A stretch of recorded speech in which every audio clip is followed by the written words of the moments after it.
over into it's like a coffee shop. All Okay. right, guys, we are back for a second time. Our stream hit its max, apparently, or Hey. whatever. I don't know. We're rocking along. Now, you Okay. Well, we're back to were how does incarceration affect you? Really easy. Like I said, 95 incarcerated are coming home. They will be released into your community, your festivals, your drum circles, your jobs. It behooves us to help these folks come out of prison better than when they went in. Are they dishonorable? Well, when they committed their crimes, if they are guilty, the majority definitely were, and they will tell you that. However, many come to their chosen paths during their time of incarceration. Like I said before, you've heard the phrase, they found Jesus in jail. It's no different from those at pagan paths. They have now made a conscious decision to live their lives in the practice of their faith honorably. Um, I have learned more about myself and my own personal beliefs from doing this work. I have seen despair, humility, joy, compassion all in the same day in a way that I cannot explain. My son passed away in 2015, of, as many do know, because my work in recovery, of an opioid overdose.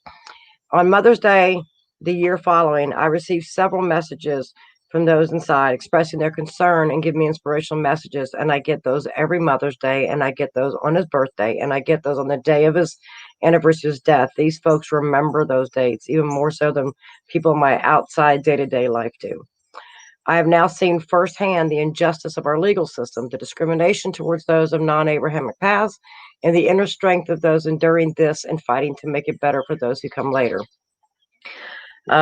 People ask all the time, what can they do to get involved and how we can help? And I say it all the time, funding, funding, funding.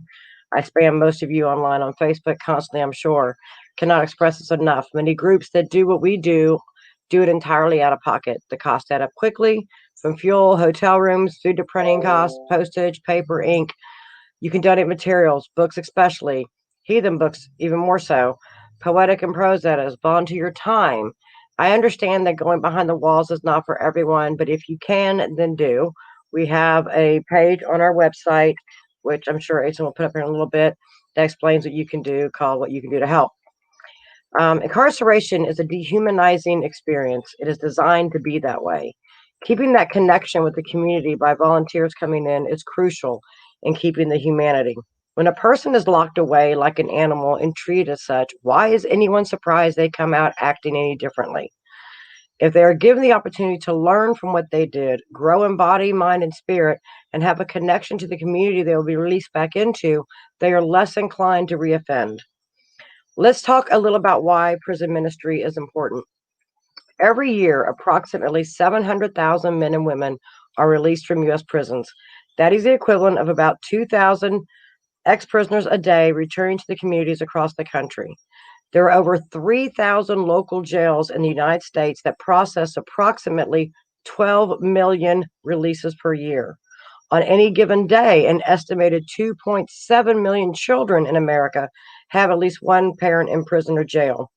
Despite the recent limited declines, our jail and prison populations are 4 times larger now than they were in 1980.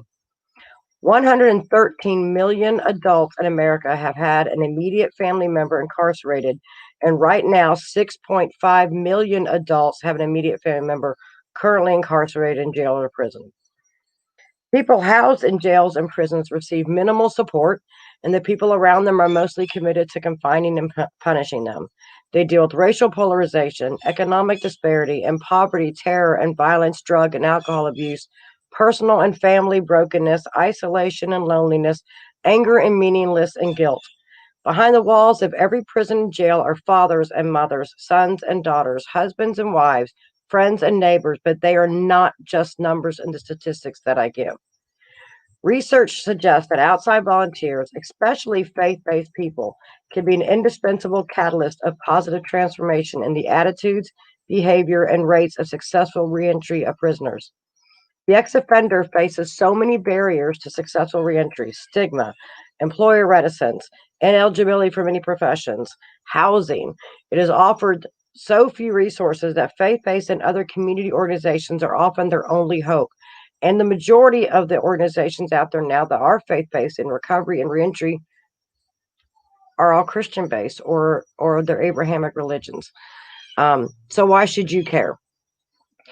Let me give you a few definitions. The definition of recidivism: a tendency to relapse into a previous condition or mode of behavior, especially relapse into criminal behavior. The term is frequently used in conjunction with the criminal behavior and substance abuse. Recidivism is a synonym for relapse, which is more commonly used in medicine or addiction. Offender reentry or transition. Reentry refers to the transition of offenders from prison or jails back into the community.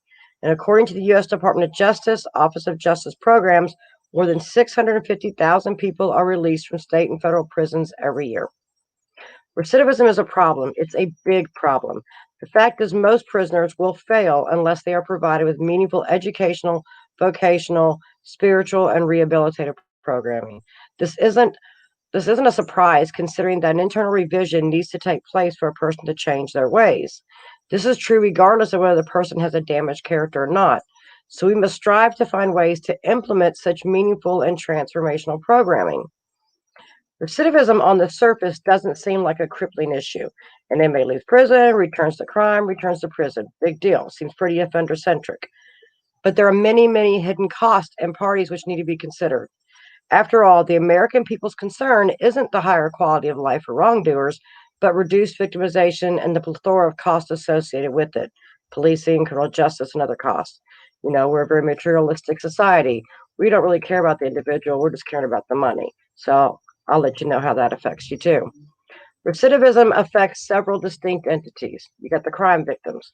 Perhaps the most unfortunate group to be affected by crime are the innocent victims of it.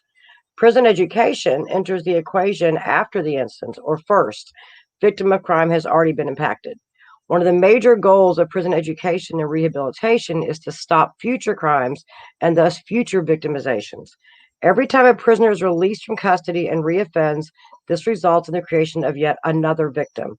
We must never forget that we aren't only fighting for better, crime-free lives for those we serve, but also for one less victim too. The economy. Recidivism is crippling to our state and national economies. In nearly every state, the cost of state prisons has grown substantially in the past decade. 2007 alone, Massachusetts spent over $500 million on its prison system. Total spending on corrections nationwide exceeds $60 billion per year. These are huge, crippling amounts of tax dollars being spent on a system which fails most of the time. Governor DeWine in Ohio cut the budget for every program in our state except for the prisons due to COVID. Kind of interesting how that works. With each new recidivist, a new victim of crime is created, yet more tax dollars must go to reincarceration, and more funds are siphoned off from essential early education programs and social services, both of which help to stop the initial crime in the first place. As I stated before, prison education strives to stop this continuing and often intergenerational cycle of crime. When funds are spent on creating and sustaining such prison education programs or rehabilitation programs or community-based programs, the savings because of slashed recidivism rates more than pay for the programs, to say nothing of monies garnered when educated ex-prisoners are working, paying taxes, contributing financially to their communities by engaging in commerce. Recidivism is a plague among American society. It crushes the lives of prisoners and their families. It burdens the American taxpayers. It creates harmful and hostile prison environments, which then harm those subjected to such systems of correction. And it creates new victims of crime as each new ex-prisoner becomes a recidivist. Recidivism is a problem in the highest magnitude. Each year, we as a nation spend, like I said, $60 billion on our prison system, a limited portion of what is used for first-time offenders. This is money drained away from all our early education initiatives, state universities, and other essential social services. And even though a person might not have been a victim of a crime or a criminal, if they live in America, they have been impacted by the atrocious rate of recidivism in the United States. The effects of recidivism on our society are also alarming. The first issue for our society is associated with repeat offending. Reoffending results in more crimes in our communities and puts all of us at risk of becoming a victim of a crime. It also destroys families. Statistically, the divorce rate among couples where one spouse is in jail or prison for 1 year or more is 80% for men and close to 100% for women. It means that many times incarcerated fathers do not get a chance to raise their children, and the young males and females grow up requiring more guidance and direction. This absence of a male role model results in increased chance of children resorting to criminal behaviors themselves. According to statistics from fathermag.com, the cities that cites a report from the Center for Disease Control, approximately 85% of all children that exhibit behavioral disorders come from fatherless or homes. They have no because they're locked up. Furthermore, 85% of all youth sitting in prisons came from fatherless homes. Recidivism is also responsible for economic issues that communities nationwide experience. Crimes lead to decreased values of homes in affected neighborhoods and billions of dollars spent on corrections that could be used in other areas where it's needed the most. Let's look at how prison recidivism impacts our society and why there's this enormous disparity between rehabilitation and incarceration rates. Prisons are constantly being constructed and are filled. Prisons simply do not eliminate crime and criminal behavior. What causes the problem of recidivism within the criminal justice system, and how does prison reform prepare individuals to return to society? That's the question. Many males are incarcerated at a higher rate, mainly due to a lack of male presence in their home or anything else. There's not as many women, but that number is definitely growing. West Virginia, by the way, has, and as far as a ratio, they have more women in their prison per capita. They are in the top 5 in the world in incarceration rates for women, which is pretty astounding. So who's affected? The immediate families. When fathers and mothers get arrested based on the nature of the crime, the families become ostracized by the community and the media based on a rush to judgment. Other children that attend the same schools ridicule our children. Many children suffer numerous negative reactions, including anger, depression, low self-esteem, and decline in school performance. Another factor contributing to this problem are communities without alternative programming for at-risk youth. Some programs previously available to inner-city children were recreation centers, summer league tournaments, and Boy Scouts. These programs allowed children to participate in positive environments, provide mentoring and modeling of positive behaviors. Based on the unavailability of positive role models, there are a society of young men and women who are incarcerated at an alarming rate now. Pregnancy, and particularly with younger women, and drug abuse, along with domestic violence, are on the rise. Positive role models are needed in both the leaders and in the communities to break the cycle. Alternatives and solutions that are realistic must be put into action, and a vision with a plan must be mapped out. All that costs money, money that we're spending building more prisons. Our criminal justice system has done nothing but increase taxes to send individuals through a revolving door. The system has remained on the same path for hundreds of years under the retributive justice concept. Individuals break the law by committing a legal act or exhibiting deviant behavior, and those that are caught or reported to the court in some form end up finding themselves at the doorstep to Lady Justice.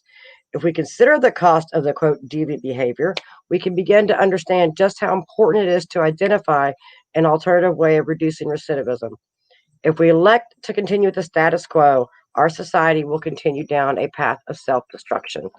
Not only does society end up paying the cost of sending individuals through the system, the result is even less than satisfying. People are alleged to have committed a crime, are sent through a legal system that is full of fluff, and then either placed on some form of supervision or incarcerated for their criminal acts. The retributive society would have us believe this concept works, and that all the people must be held responsible for their actions. While people certainly do need to be held responsible, there are much better ways at ensuring proper sanctions are provided. Not only do individuals need to be held responsible, we need to be held accountable for what happens to those individuals once they have paid their debt to society. And that's a lot of what we at APM do. We don't stop working when we're inside with these folks. We work with reentry communities. We are on the Athens County Reentry Task Force here in Athens, Ohio. We are part of the Ohio Reentry Commission. We are working with those goals in mind to help them when they come out as well. Keeping the connection with the outside community and bringing the humanity back in these people's lives is a crucial element in reducing recidivism. Helping them take that time inside to grow in body, mind, and spirit is what they want and need. Here's some more numbers that are kind of very disconcerting. An estimated 80,000 to 100,000 inmates in America spend about 23 hours a day alone in an 80 square foot cell known as officially as administrative seg, or equally as the box. Um, and Supermax in Ohio is actually the size of a parking space that has a bed, a toilet, a sink, and a shelf in there. And that's where they spend 23 hours a day. Um, for many prisoners, this isolation is not a matter of hours or days, rather months and years. I have folks up there who have been in ADSEG for over 25 and 30 years at Supermax in Ohio. Um, that's at Ohio State Penitentiary. Um, this extended isolation has detrimental effects on folks. University of California, Santa Cruz professor Craig Haney found that extended solitary confinement caused hypertension, uncontrollable anger, hallucinations, emotional breakdowns, chronic depressions, and suicidal thoughts and behavior in prisoners. Another study found that 4 years in solitary confinement caused a notable decrease in EEG electrical activity in the brain based on the EEG, which is indicative of sensory deprivation. Research done by Stuart Rossian, a former faculty member at Harvard Medical School, confirmed that, quote, even a few days in solitary confinement will predictably shift the EEG pattern toward an abnormal pattern characteristic of stupor and delirium. The inadequate environmental stimulation in solitary can lead to the permanent harm of a continued intolerance of social interaction that prevents an inmate from ever reintegrating into a larger prison population and then back into society. This was written to us by a gentleman we work with inside. Donna, most do not understand, and you need to explain to them that the majority of us come to this path after incarceration, after we have committed the crime that yes, we were not honorable and not living right as we were not on that path then. Once we were and have been taught and understood that is the time people should look at. Because at that point, many of us took our oaths to our gods, our ancestors, and our folk, and that is when we understood what honor was. That is when we lived our lives in ways that are right. Because let's face it, you are not putting your family first when you're out doing drugs and robbing people. We did not have that value system in our lives when we came here. They need to understand that. We deserve a chance to show that we do now. As we approach the end of month 6 of this epidemic, the need for the work APM does in the prisons has exploded. How we do so has changed dramatically, being that we have not been inside the prisons physically, aside for the federal execution last month, in 6 months. It is just as relevant, if not more so. While we are not able to provide on site services, we do provide study materials via all forms of mail, electronic, snail mail, DVDs, etc. Religious directors in 7 states are now sharing our material inside the walls. We have a mailing list that receives material via snail mail weekly across the nation. We have JPay, core links, access corrections, Telmate, etc. are all the electronic services we use to send out material and respond to those inside. Just over 5 years ago, Appalachian Pagan Ministry was launched. What started out with 2 women visiting one prison in West Virginia has turned into a multi-state operation on the ground and a national operation via correspondence. We have 6 volunteers in 4 states going behind the walls monthly, and several others offering courses via correspondence. Through my work in the recovery community and with those currently or formerly incarcerated, I've had the honor of working with some amazing family members as well. These are folks who have watched their loved ones battle addictions, and many have lost loved ones to it. Folks who have stood by their loved ones, even when society condemned them to incarceration and even death. And I have learned so much about the human capacity for love through them. They have stood up to society's condemnation of them for supporting their loved ones. They continue to get up each day and taking what little bit they have to hang on to and keep showing their loved ones that they are not forgotten. A dear friend once told me that each new day was a gift. I make a point these days to get up and watch the sunrise. I know we talked about sunrise racing the other day, but I watch it every morning because some days we wish to have just pretty bows and shiny paper, but each new day is a gift all the same. And that's why I watch those sunrises, to remind myself of that. And today I start my gratitude list with all of you who have supported APM and encouraged each of us to keep going. Thank you. All right, I'm back because I got a big mouth. Got questions now. I'm ready. We do have some time for some questions, but I also want you to give us some tips because I have run Federal Bureau of Prisons, even West Virginia's Pagan community. I ran it for 3 years, and I couldn't keep it up physically. Because those boys will work you. Oh yeah. I'll Oh tell you, yeah. if I ever need bodyguards, I want all 13 of my guys brought out because they will protect you. You better believe it. I'm safer behind those walls than I'm ever at Walmart. Exactly. Um, so here's my question, and this is kind of where AP is kind of moving, kind of with, but we need some more guidance on and some tips about reentry. How do Yeah. we volunteer? What's that process like? I will tell you, I am very, very blessed, and I will put out there. I work, APM is a member of the Athens County Reentry Task Force here in Athens, Ohio, and we have got an amazing reentry director, Sean Stover, who's just like the bomb diggity. Athens leads the way in all of Ohio for reentry, because he works so hard. Uh, you've got to get, so we had these meetings, and we have our reentry task force. We get people from all different areas, be it recovery, people with jobs. People need, there's nothing like that in West Virginia, and I there really needs to be. There's not enough. We don't have enough.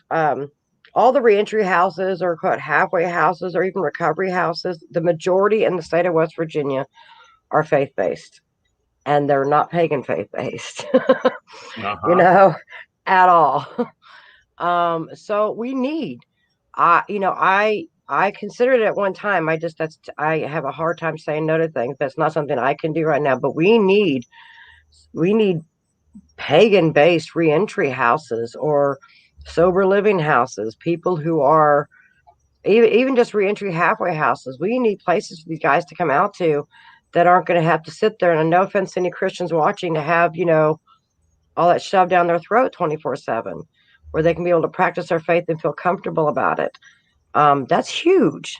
Yeah, that is huge. It's That's huge because they learn these things inside, and they practice these things inside. Then they get out, and they're so isolated from everybody.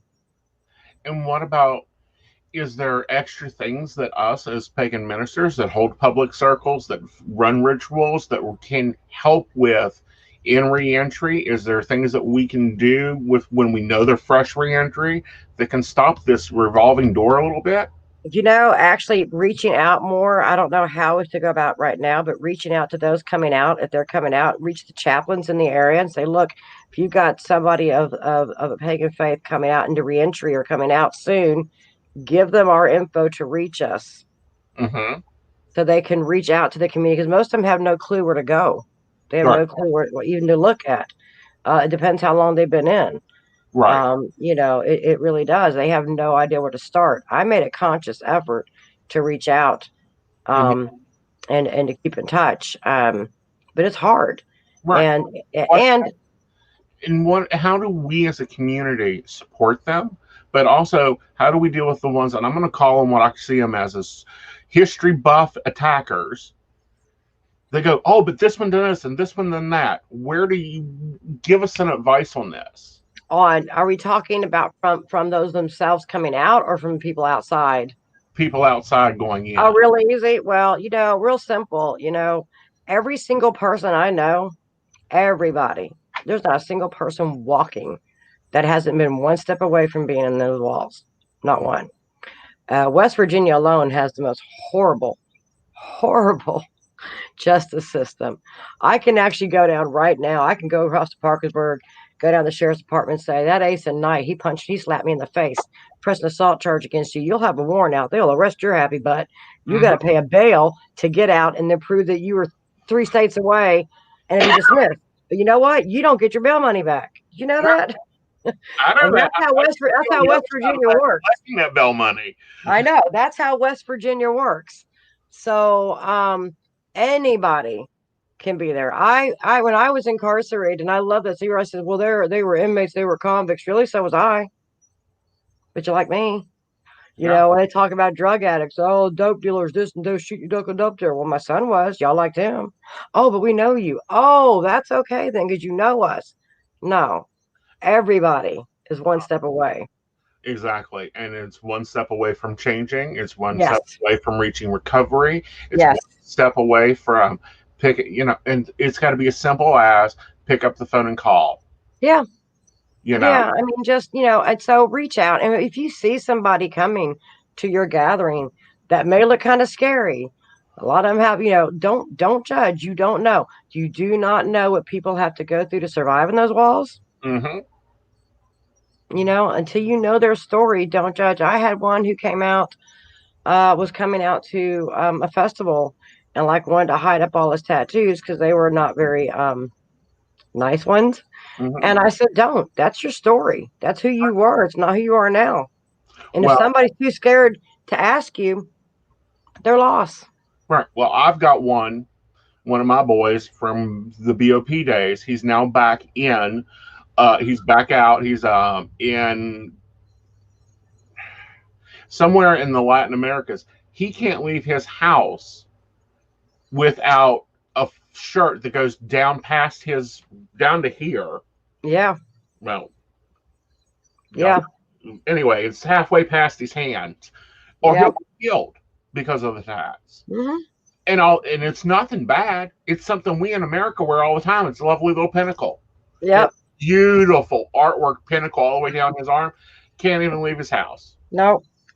You just the outside community needs to educate themselves more so on those that are incarcerated. We need to work with our legislatures in changing the way we incarcerate. And I'm not going to get on here and do a whole prison abolition thing because I'm not sure. I'm still looking at all that, but I do believe that we incarcerate. It's a big business. It's one of the biggest businesses in our country. Right. We used to be rehabilitative. Then we got punitive with Ronald Reagan and the war on drugs, and we became big prison system. It is a big money-making system.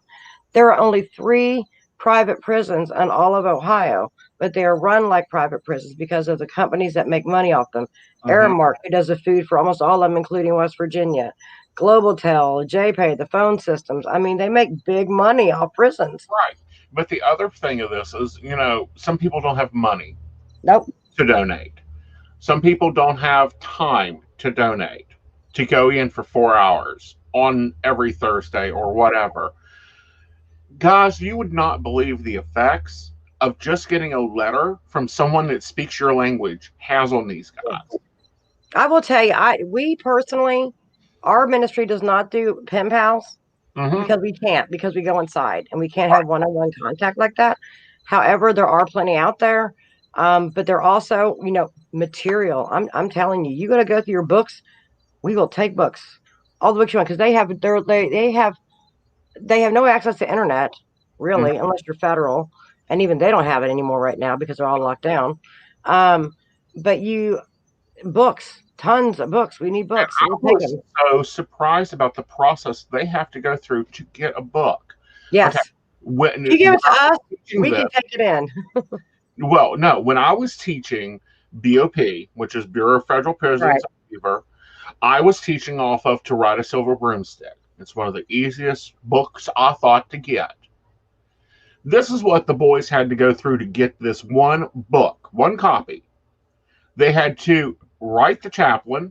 They had to request it from the warden. Then they had to snail mail a letter to Wildflowers to get the book. The book had to be sent to the warden. The warden had to read the book before he would even let it go through. Yep.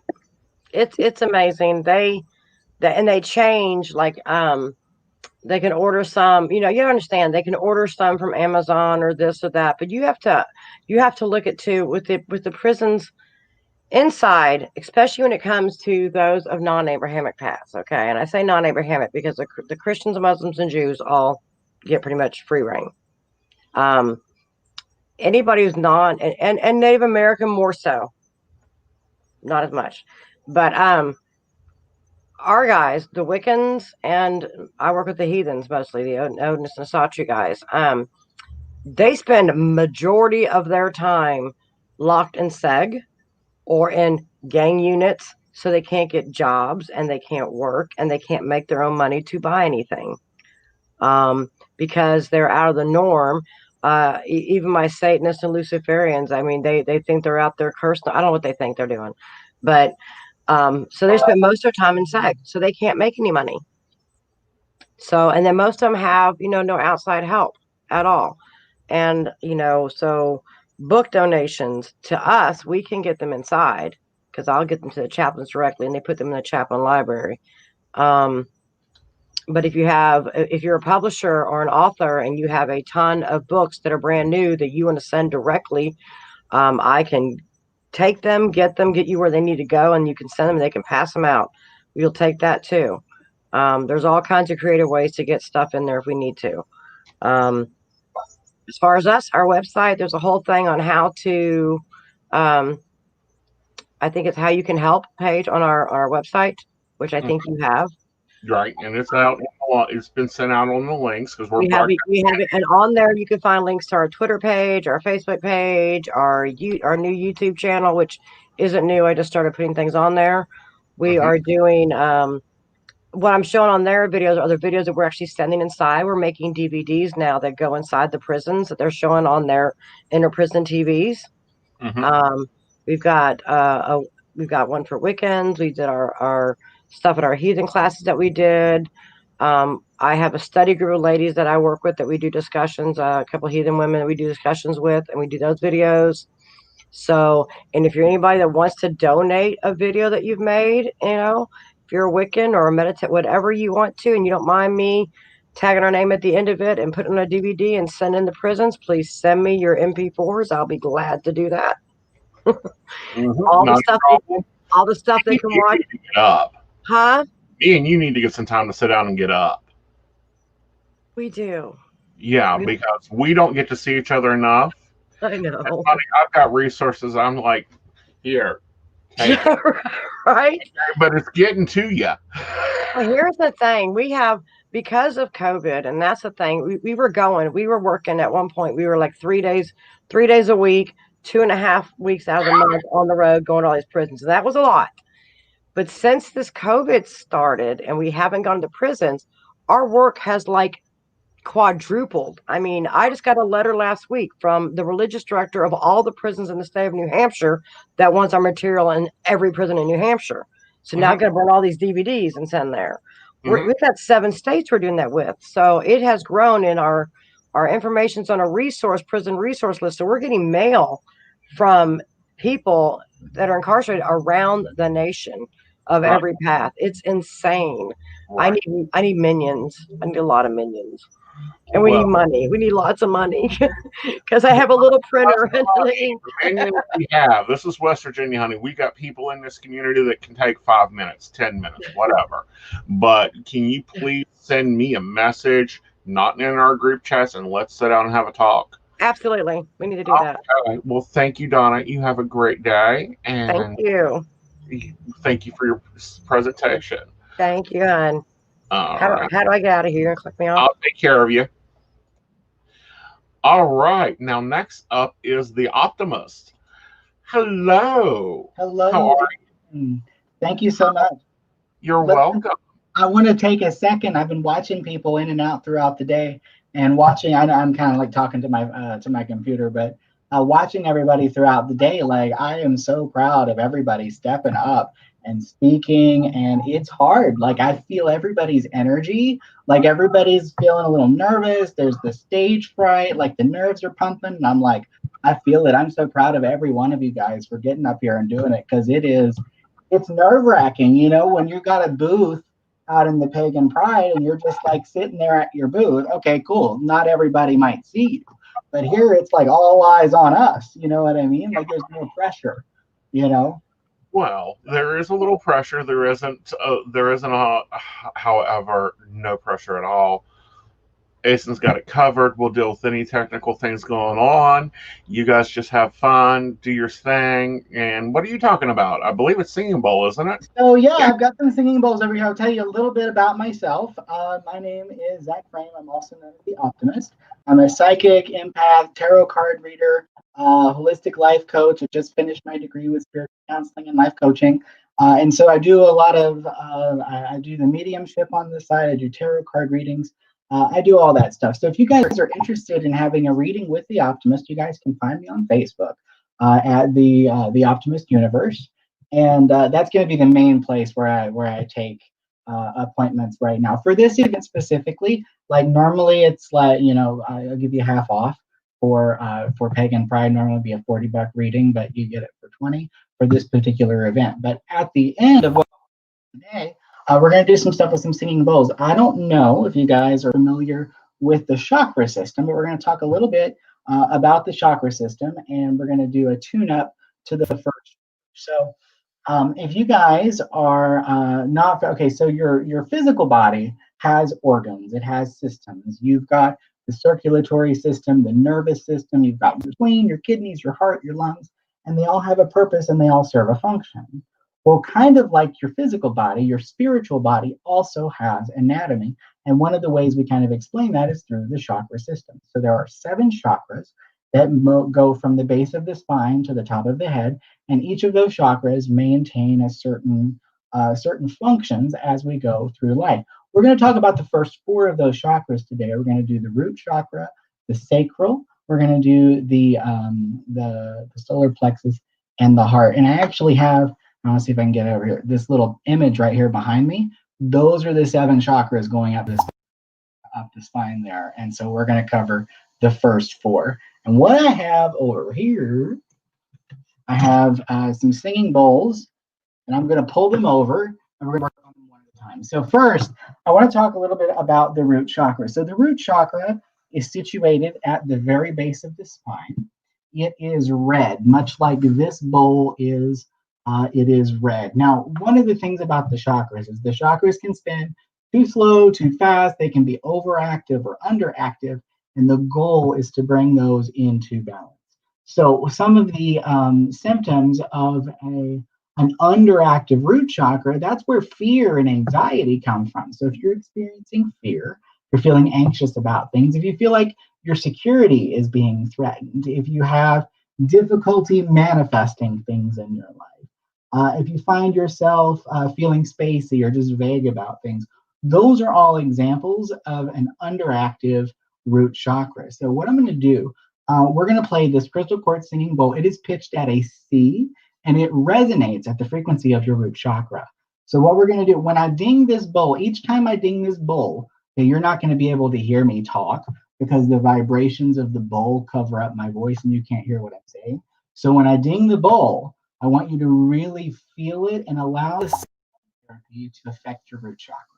All right. And I want you to inhale on the ding and then exhale very slowly. Ready? Inhale. Exhale slow.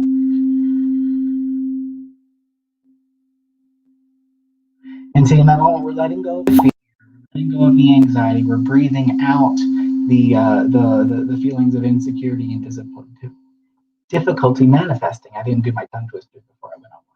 So on the other side of the coin, you can have a root chakra that is overactive and it spins too frequently. And in those situations, you might be a workaholic, right? Because the root chakra is a physical chakra. It is the element of earth. And so that is what gets us connected. It's where we feel grounded. It's where we connect to the earth and get our bearings and where we feel connected. So another example of an overactive a root chakra would be hoarding. I know this is my worst because I'm kind of a hoarder. And so when I'm doing work with the root chakra, my sluggishness, lethargy, feeling heavy, those are also examples of an excessive root chakra. So we're going to like inhale these positive vibrations from this bowl, and we're going to let all of that go on the exhale. But I want you to hold it in for a couple of moments when we inhale this. Ready? Inhale on the ding.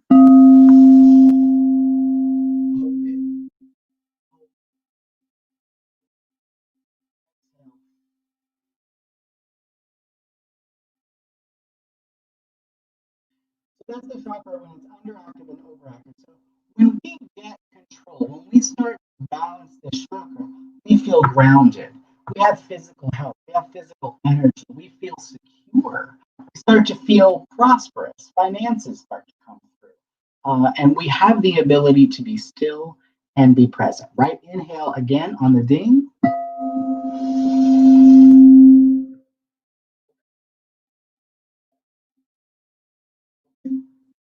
Exhale. Fantastic. So now what we're going to do in this last part is we're still going to do, there's a I had to make sure I don't talk over the bowl because then you won't hear me. There's a little bit more that I wanted to do. So we have these things, chords, right, that will sometimes drain energy from each of our chakras. I could spend all day cutting things and making clearing chakras. We all have enough gunk, especially with COVID crap and everything else. There's a lot going on. There's a lot to disconnect from, but I'm not an energetic surgeon.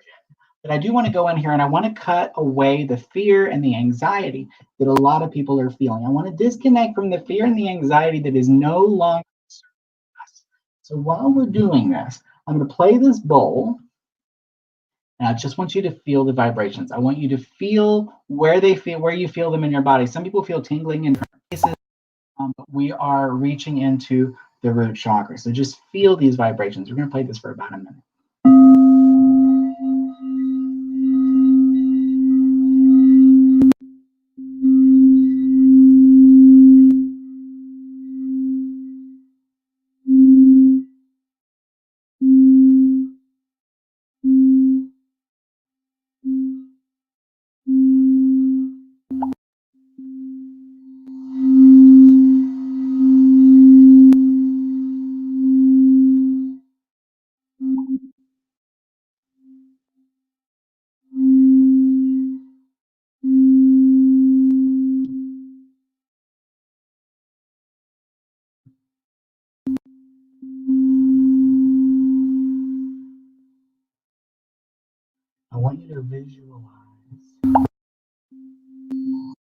I want you to visualize a pair of scissors.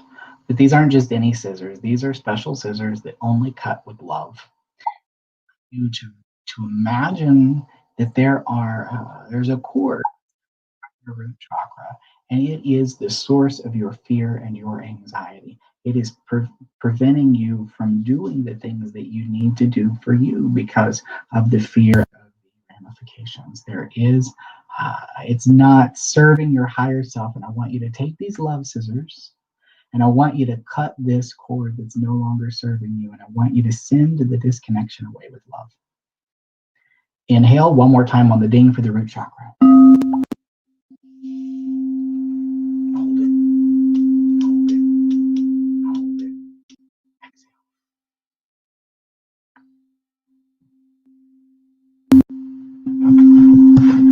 Now, transitioning. That was the root chakra. I hope you guys push this out of the way. Do-do-do.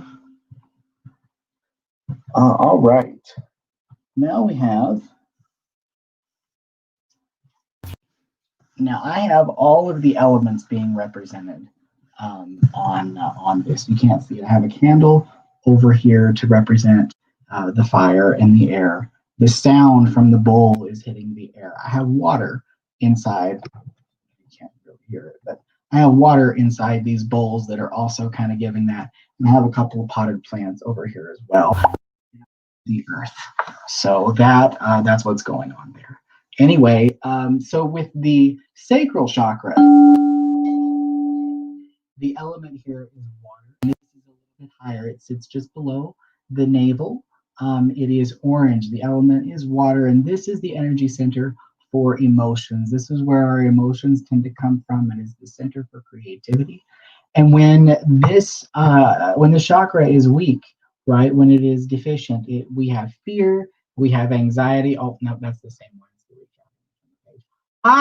Right. Anyway, so when we have a deficient solar plex or sacral chakra, we have a fear of change. And this is kind of funny because when we're looking at the root chakra, an overactive root chakra gives us the fear of change, but an underactive sacral chakra also gives us the fear of change, though they're really close related.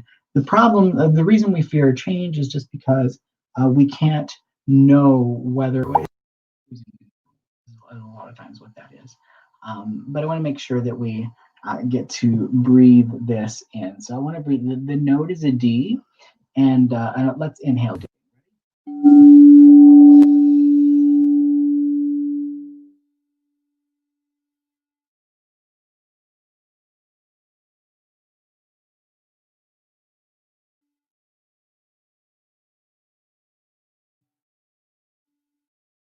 When this chakra is overactive, sometimes we'll have issues with excessive mood swings. We might have issues with poor boundaries.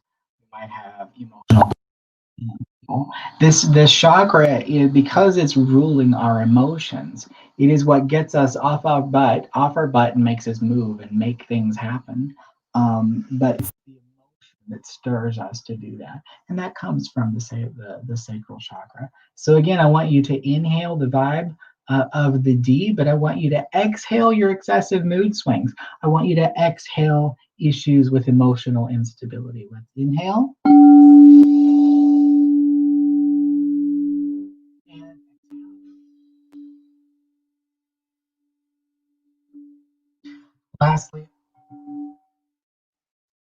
And lastly, when we have this chakra balance, we have graceful movement. We are fluid in our movement. When you think about the sacral chakra being the element of water, water is fluid, it flows, it's smooth, it takes the shape of its container.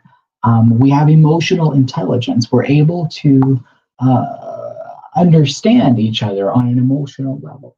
We have healthy boundaries. We have the ability to enjoy pleasure, passion, sexual satisfaction, because the sacral is also, so I'll call this the sex chakra, because of the creativity, right? You need to, anyway, we won't go down that path. But the point is, this is the chakra of passion and creativity. And so I'm going to let this go for about a minute. Just feel and receive the healing vibrations.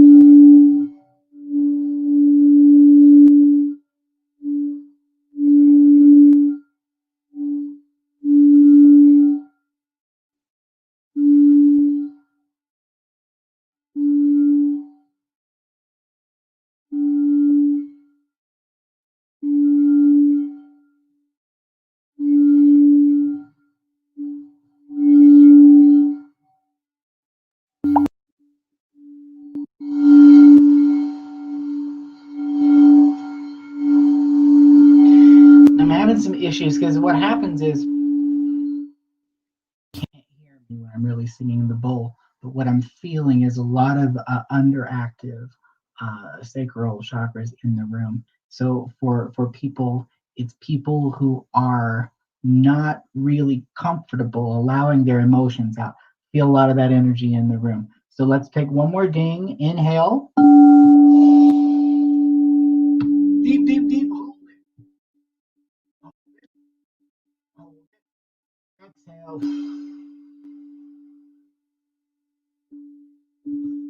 I want to cut some cords of boredom. Sometimes the boredom, we just feel bored.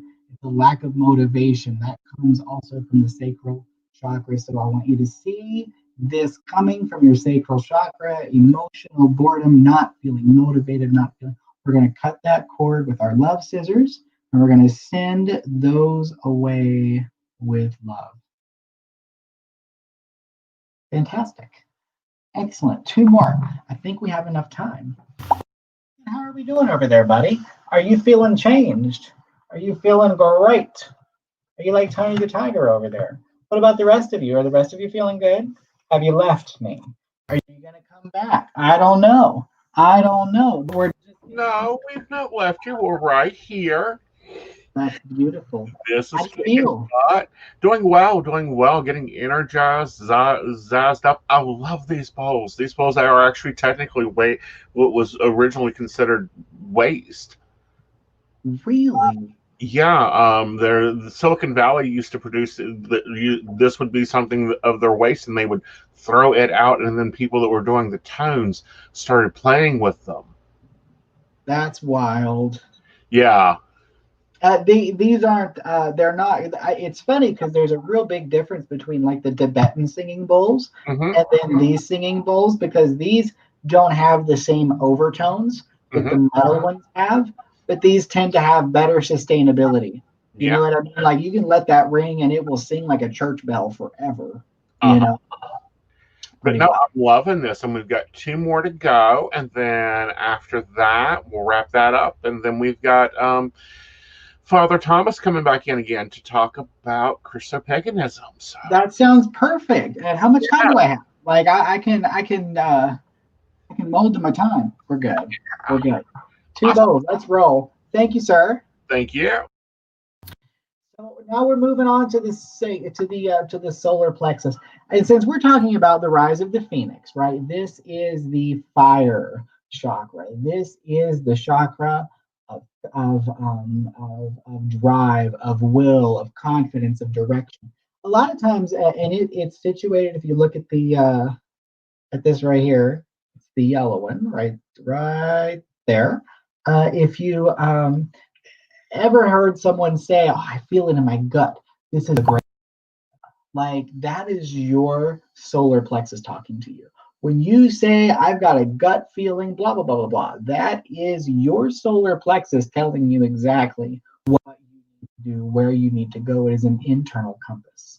So when the solar plexus is deficient, it's not moving at its proper speed, we might be passive, right? If you think about the fire that's in there, that passion, that fire, it if it's not burning, right, we're not going to be as be more passive. There might be a lack of energy, poor digestion, a tendency to be cold, a tendency to be submissive, blaming other people, a lack of self-esteem or a lack of confidence. That's a big one. These are all examples of our flame, our inner flame, not burning bright enough. And another really great thing to think about the solar plexus chakra is when you're looking to get grounded or you're looking to protect yourself using different types of energy work, just imagine the white light radiating out from your solar plexus chakra and surrounding you in this field of white light. That is a really great visual technique that people will use to help protect them. Anyway, so we want to inhale the ding here, and we're going to release these characteristics of a deficient solar plexus chakra. Inhale. Hold it. Hold it. Hold it. Exhale. Great. Now, on the other hand, sometimes this fire can burn out of control, right? And when that is happening, we can be domineering, we can be controlling, we can be competitive, we can be arrogant, we can be stubborn or hyperactive. We can even, be attracted to sedatives because we're so in need to slow down, right? These are all examples of an excessive solar plexus chakra. We want to calm that down. We want to visualize building some bricks around our fire to help contain that and keep it toned down. Inhale on the ding.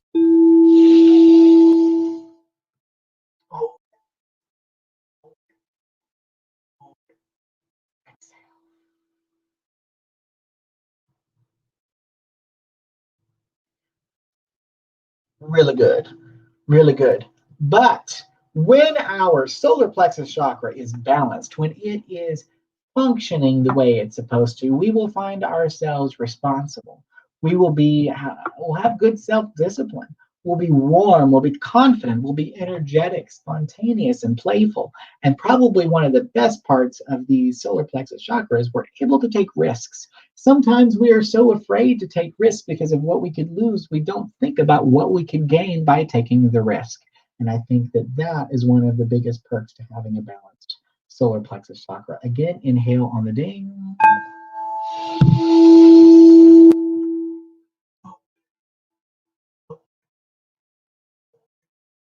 Exhale.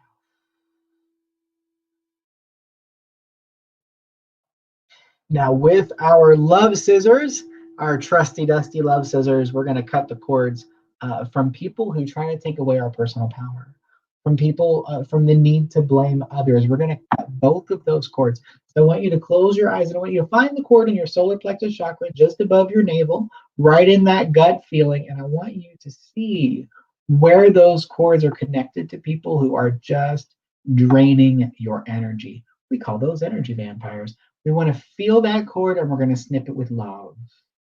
We're going to find the cord, we're going to snip it, and we're going to let that go.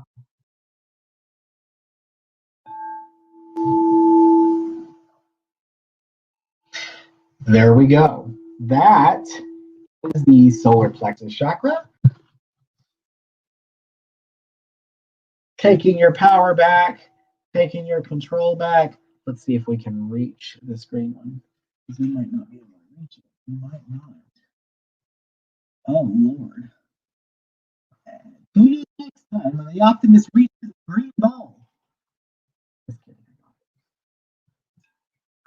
I'm also sloshing the water around. So you know there is water in here. You know there's water. Now, the green bowl is the green chakra is the heart chakra. And this is when you're moving up. This is right in the center of the chest where the green is. And that is the element here is air. This is what connects us to, this is the love center. This is the energy center for connectedness to other people. This is forgiveness. This is acceptance.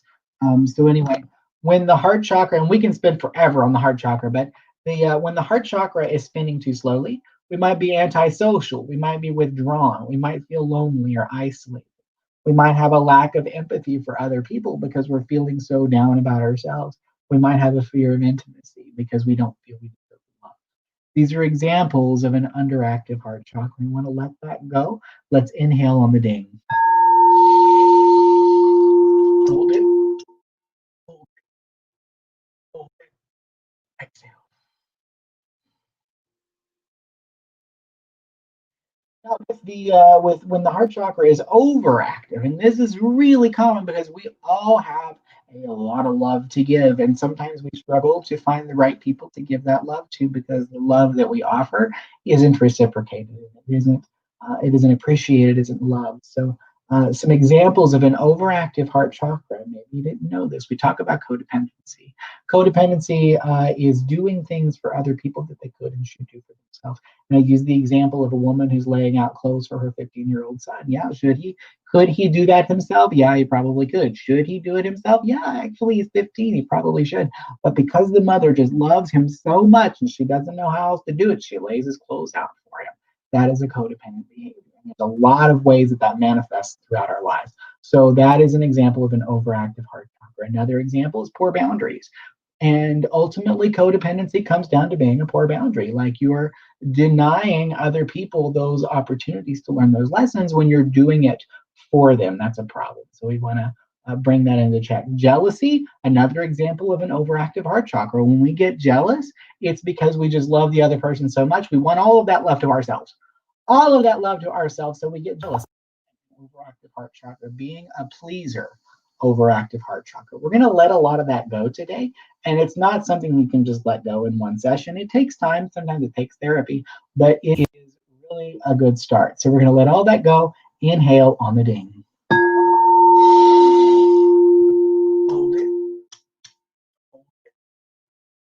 Hold it. Exhale.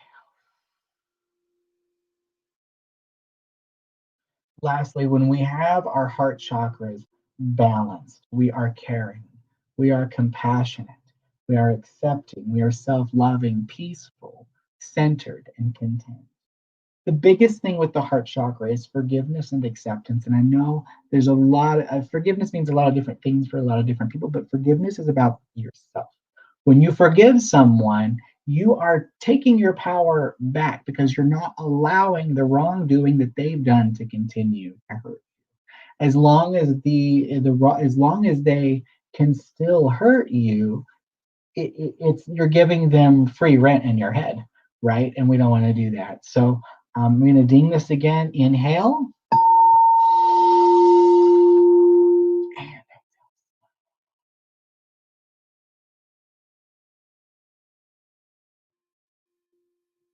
Slow exhales stimulate the parasympathetic nervous system. Lastly, I want to cut like 3 chords in the heart chakra that's relevant to most of us. I want to cut grief, I want to cut jealousy, and I want to cut codependence. These emotions generally do not do anything in terms of helping us get to a higher vibration. So close your eyes, imagine coming from your heart grief. If you've lost someone, I heard Gwen had mentioned we've lost a couple of people in the community. If your heart, you know, we've got grief. There's a lot of pain just from the circumstances. I don't have to tell you what you're feeling grief for. You know why you're feeling grief. Those of you who are feeling jealousy, we're going to cut those cords in codependence. So see the grief cord, pull out the love scissors, give it a snip, send it away with love. Find the jealousy cord, grab it, pull out the love scissors, snip it, send it away with love. Grab the codependence, grab the people that grab and pull out the love scissors and snip that cord too. Those are not serving your higher purpose. They're holding you back, and we're going to let them go. One more. I'm just going to let this sing for a second. And this is it, y'all.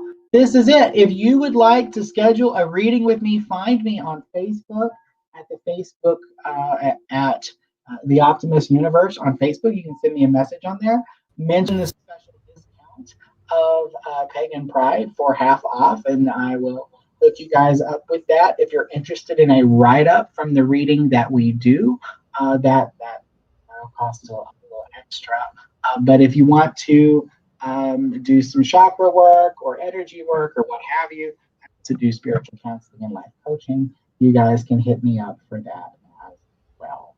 But I am so thankful for the opportunity, and I hope you guys enjoyed this fabulous little tune-up. Asen? Awesome. Okay. Was paging the next thing and coming out of the seeing thing. Thank you so much for coming on. I love those bowls. Do you do any community stuff? Are you hosting any community stuff? What are you doing right now? I honestly haven't done a whole lot. I have been participating in the Charleston area psychic fair the last couple of years. I've done the Pagan Pride event, but I tend to go where people want me.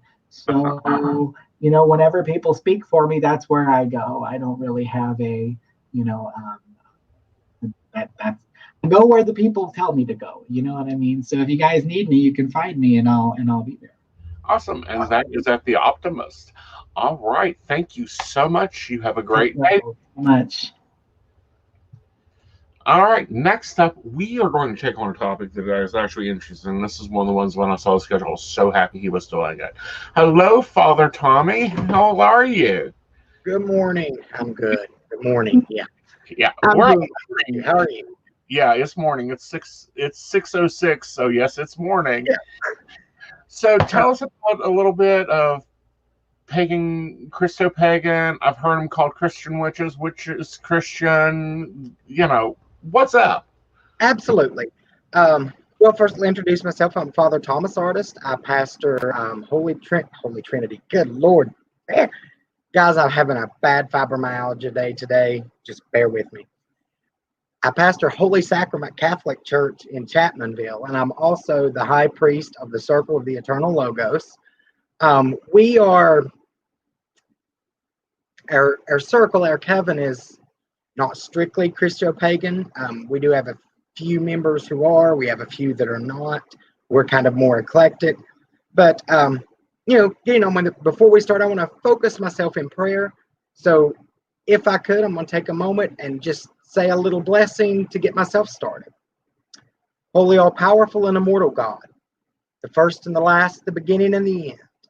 You who reveal yourself to your creation as Father, Son, and Spirit, as Mother, Maiden, and Crone, as Creator, Sustainer, and Wisdom. Look on us today as we teach and as we speak, so that we may learn and we may grow, that we can be changed and be renewed. Show us your ways, O Lord, and be pleased to accept our teachings and our offerings we make to you as we complete this work to the glory of your holy name in Christ our Lord. So mote it be. A lot of people probably didn't expect to see a priest sitting in a Pagan Pride event. I get that a lot. A lot of people don't expect to see anyone of a Christian flavor hanging around unless they have the signs that say God hates or witches are going to burn but Christo-paganism, when we understand Christianity in its very beginning, it's tied to magic from the very, very beginning of Christianity. we know Christianity starts with the birth of the Christ. And in the biblical account, we see that some of the first visitors that came were the Magi, or the wise men.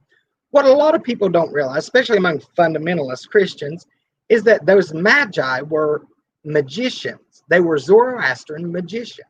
They were practitioners of magic come to worship the Christ. They followed a star, astrology, astronomy, to Bethlehem to worship a baby who was prophesied through many different traditions. When we look even back to the oldest that we can find, Zoroastrianism, we see things that point in that line. So to say that Christianity and paganism can't go hand in hand is a misnomer, because it definitely can. You want to look at different things that Christians will say, well, no, that's God, or that's something else. But, Christians lay hands on people. They anoint with oil. They have special oil blends they make. When we make holy oil, we have a special recipe from the Bible that we use, different healing oils. Jesus, in his earthly ministry, he used mud, sand, water. He used the elements to heal, to cleanse, to help. So they may have a different word for everything. They may say miracles, signs, and wonders. And to an extent, it really is, because magic is a miracle. Magic is a sign. It is a wonder. So they base everything around a couple scriptures in the Bible. One from the book of Numbers that says, "Thou shalt not suffer a witch to live," which translated into the English King James Version is simply that, "Thou shalt not suffer a witch to live." The actual translation from Hebrew is, "Thou shalt not suffer a poisoner to live," or someone who, an evil alchemist, if you will, someone who makes things to harm others, someone who does things to destroy others. So really their first basis is totally wrong. And as you come down through the timeline, and guys, if I ramble, I'm sorry, this is the first time I've spoken at a pagan event. And like I said, I'm not feeling the best today, so brain fog kind of gets in there. Tommy, Yeah. perfectly, wonderfully well. And you're bringing up some really good points that we a lot of times have to address. And I love how you're doing it. So don't get self-conscious. Just keep rocking it. Thanks, sir. And we go into a lot of the rituals of the church. Well, when you look at the wheel of the year, the pagan wheel of the year, it's going to match up, not perfectly match up, but you're going to see in every major religion, in Judaism and Christianity, there is a liturgical calendar.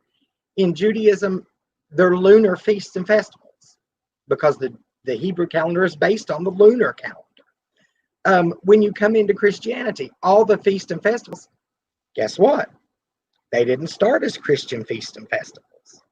They started because when the Christians came in to the people and wanted to, it's power, power, power.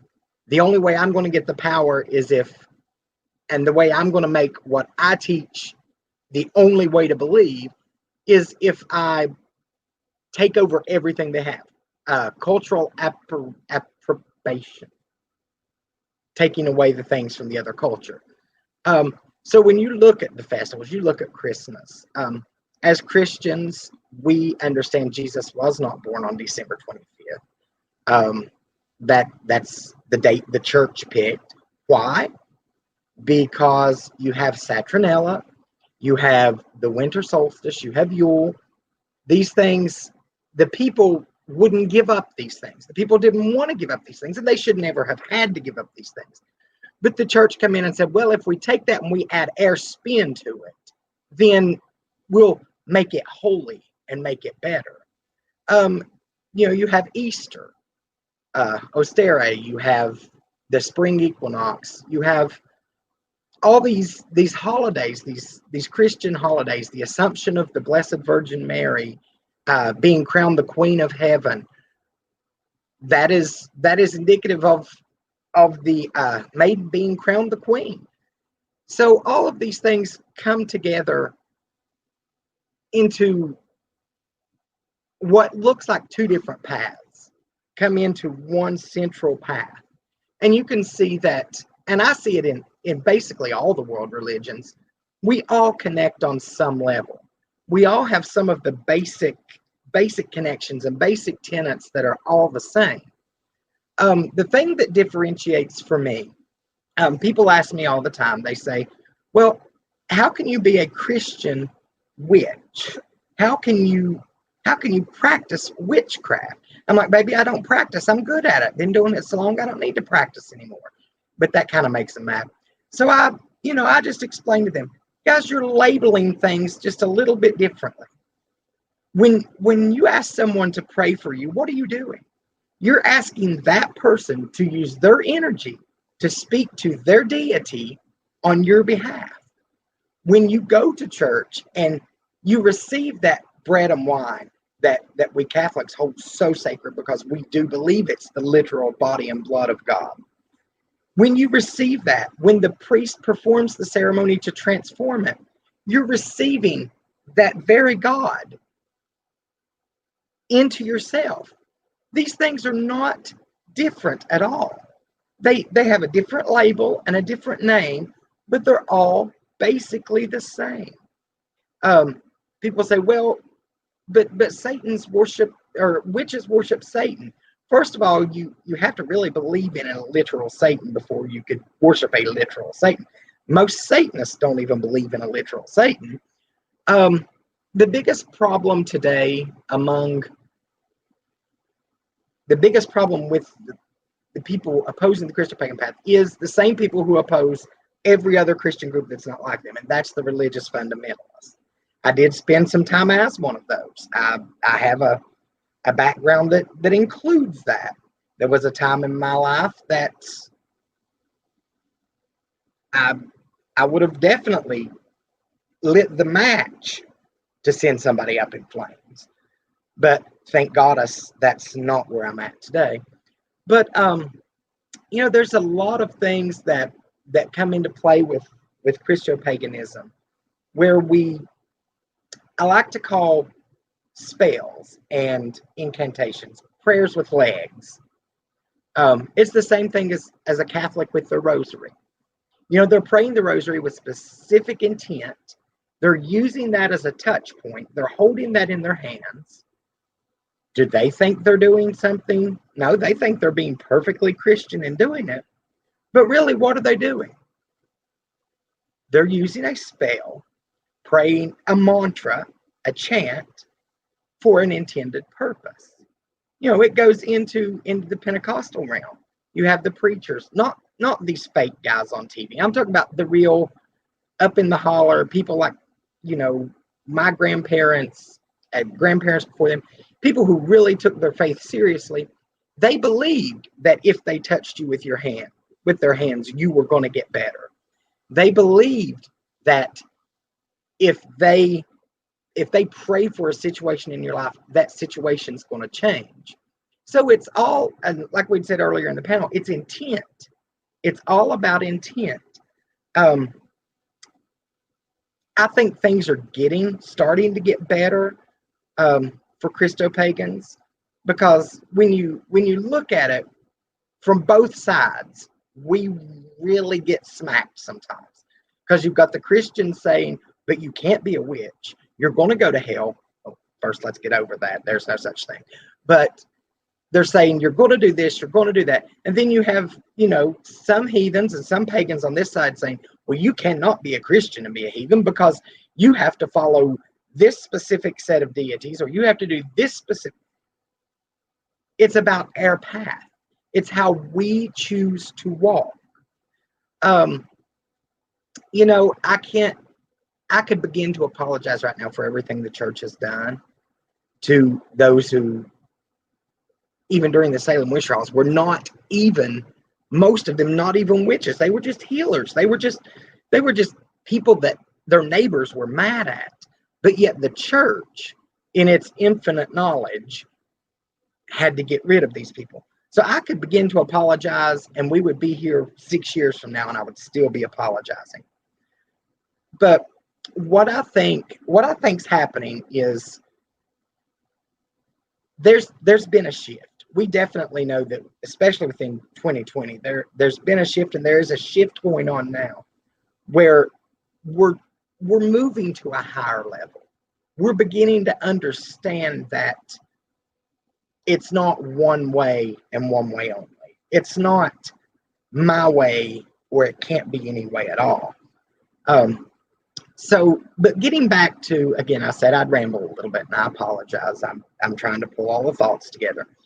Getting back to Christo-Pagan and from a biblical perspective, there's a lot of things we see in the Bible. One of my favorite stories in the Bible is about a prophet or a psychic or a soothsayer, if you will, named Balaam, that the king had hired to curse the people of Israel.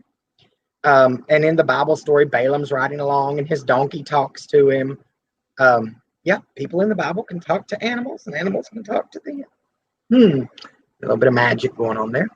But we see that he goes to curse these people, and God says, no, you're not going to curse my people. Instead, you're going to bless them. And this pagan priest turns around and blesses the people of God. He turns around and says, okay, here's what I'm going to do. You're blessed. He goes back to the king and says, hey, nope, God said they're blessed, so they're blessed. King, get over it. So you see, through scripture, we've got the wise men, let's look at King Solomon, the wisest man in scripture, wrote a lot of the beautiful poetry we find in scripture, in Song of Solomon. Also wrote a couple grimoires that are way beyond my level. The guy was amazing, but you have that. You've got to understand, you had a culture and a time period where modern witchcraft and modern Wicca, or whatever path you follow, looks absolutely nothing like what that culture would have considered a witch in that day. Biblically, you see King Saul using the witch of Endor in scripture to bring up the ghost of Samuel the prophet so that he could talk to Samuel the prophet. You see,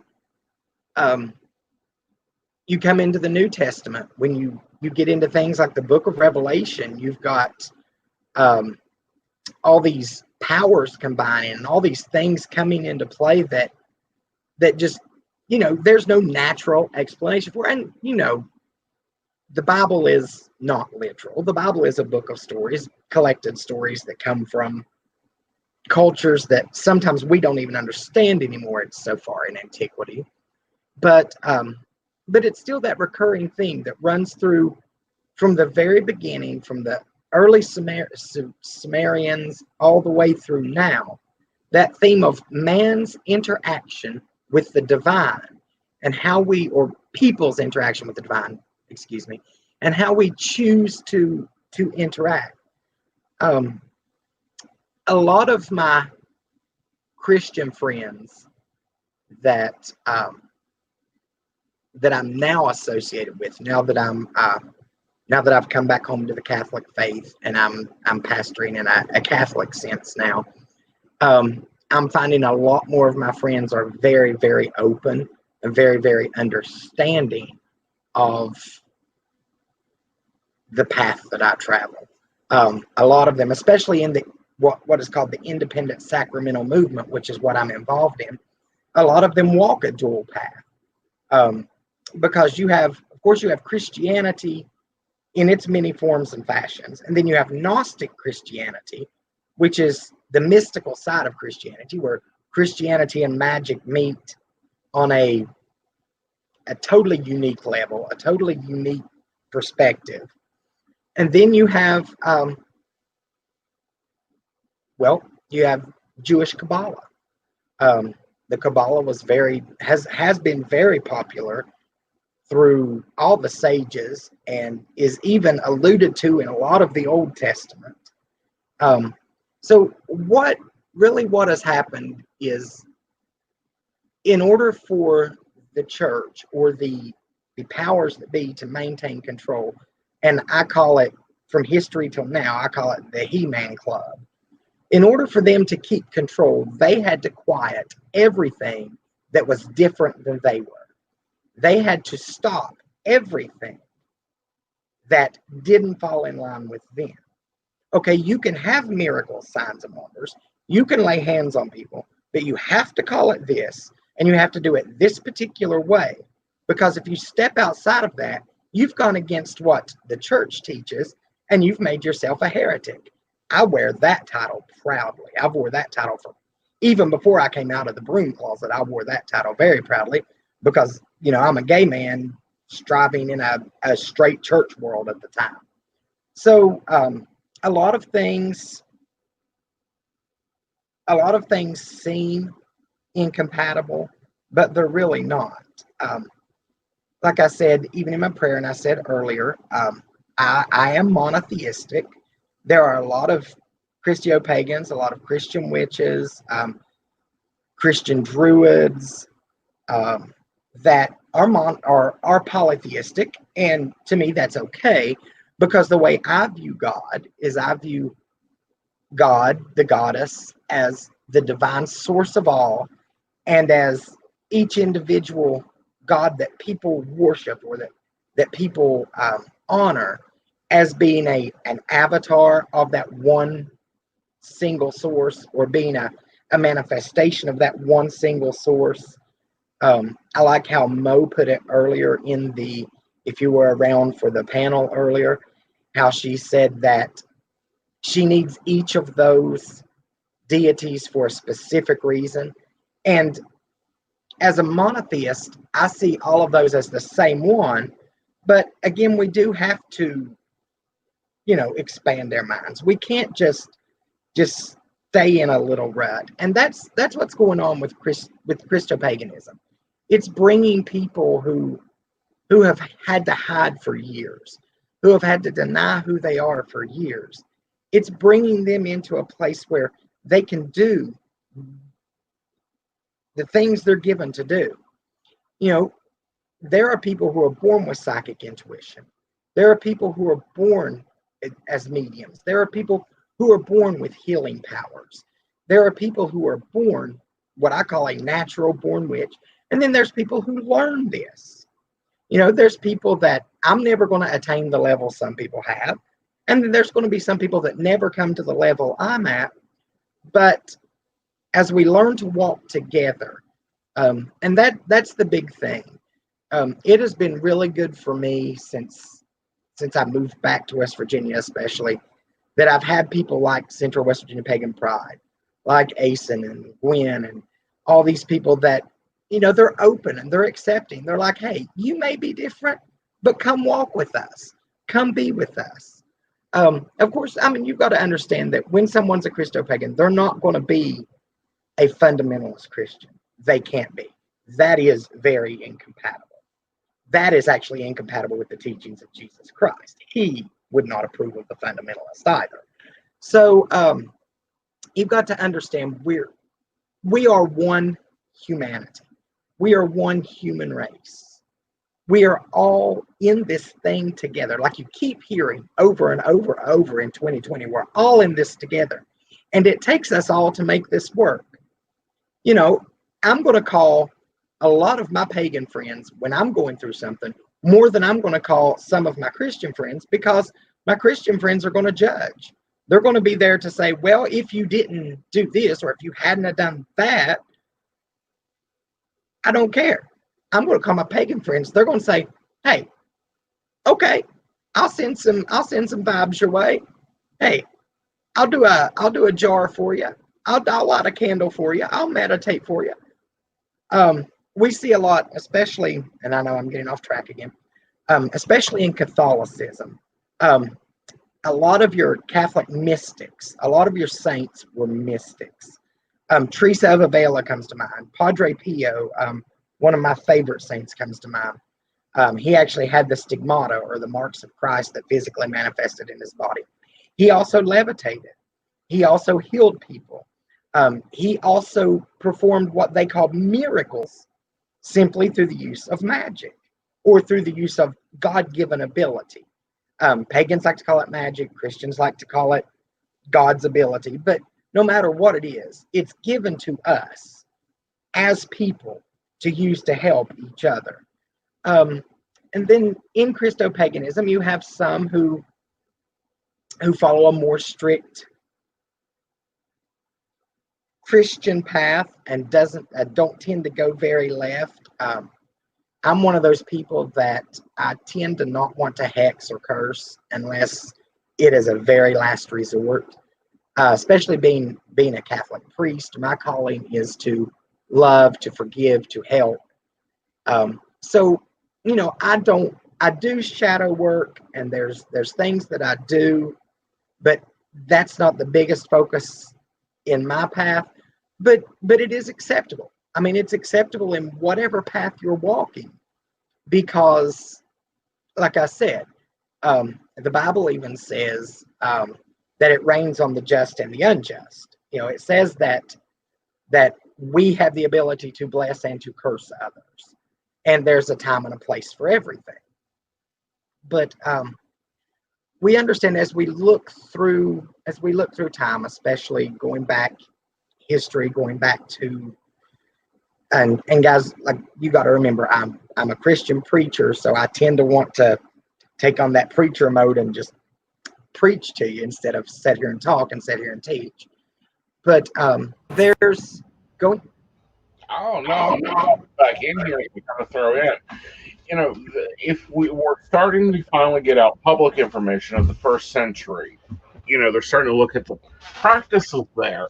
And what I'm wondering is, have you looked at some of them and how they have been reflected into the Christo-pagan movement?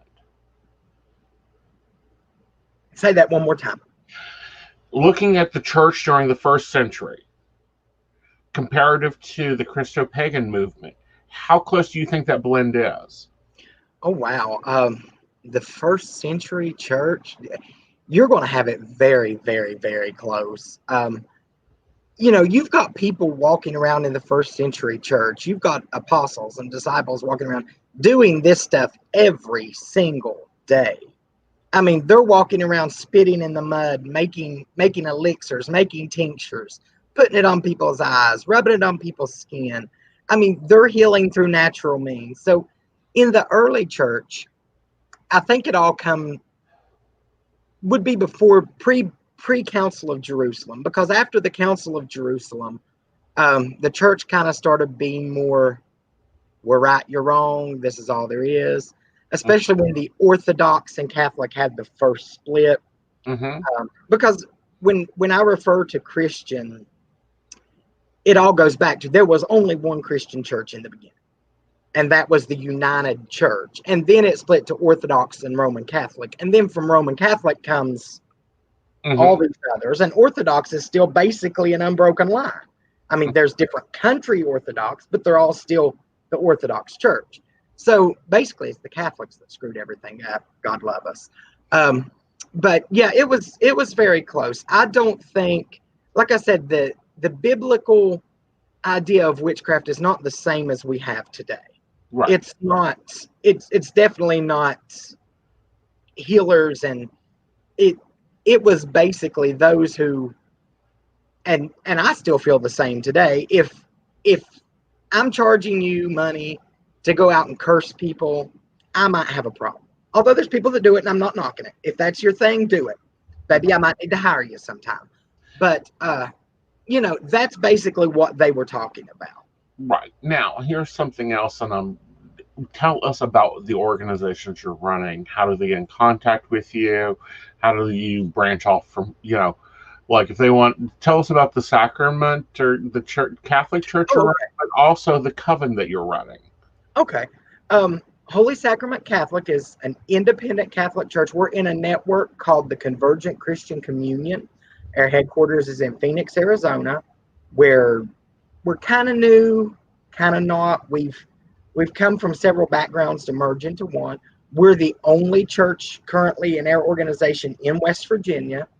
And of course, because of COVID, we're not meeting physically right now. Everything's on hold there because that, we have to do that.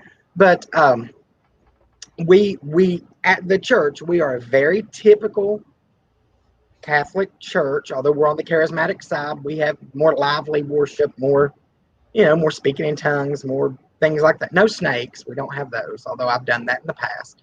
But we are very typical Christian. And then the Coven started out as just a group of friends who would get together to celebrate the high days, celebrate Sabbaths. And it's just kind of grown. We're just here in Logan County, making ourselves known to people here that need, well, we're open to anyone, but just people who have nowhere to go and no one who understands them. So we're in our basic beginner stages there, but we're working our way up. We're getting involved where we can. Like there'll be something go on in Logan and I'll show up as the priest and I'll do something. The next thing you know, they'll need a pagan and well, Tommy's back. What's Tommy doing back? Mm-hmm. So quite shocking, but I mean, that's where right now we're only on Facebook. If you go through my Facebook, Father Tom Artist, or Tommy Artist, I'm sorry, or I think we may have a link. I have to figure out how to do all that. I haven't set up websites for anything yet. Mm-hmm. So, but we do have the Circle of the Eternal Logos does have a web group or a Facebook group that you can check out. You'll find it Circle of the Eternal Logos, Logos. No, it's not a product designation. Logos is Greek for word, which is Jesus. So we're the Circle of the Eternal Jesus. I got to throw him in there, guys. He's my man. So, but you can find us on Facebook, find everything through my Facebook page. The church has its own Facebook page, its own website. The church is open to anyone. We are working on buying a building right now. I have probably enough clothes to fill half the town center mall that I've got to give away. We also have contracts with Huntington Area Food Bank and Mountaineer Food Bank. We don't have the space or the anywhere to do that right now, but we will be. And those are not limited to, I'm coming to you because I'm a Christian. We don't ask. We don't care. We're here to help.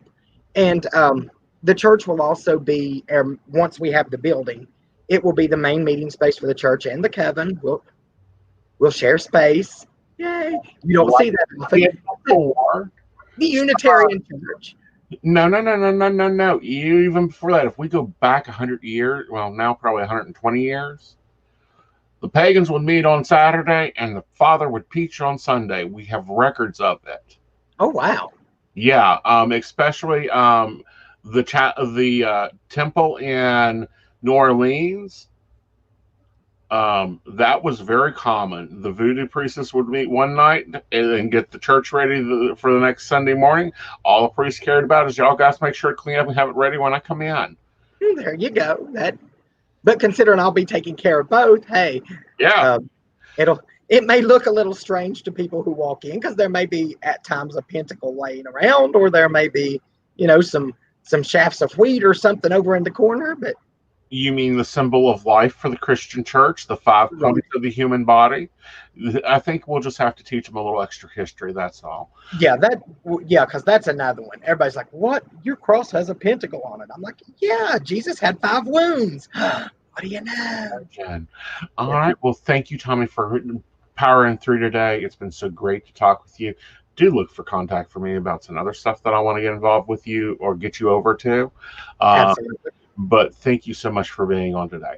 All right, up next is Beth, and next is Beth with herbal class. Now it's probably going to be a short class because we want to get our closing ritual in.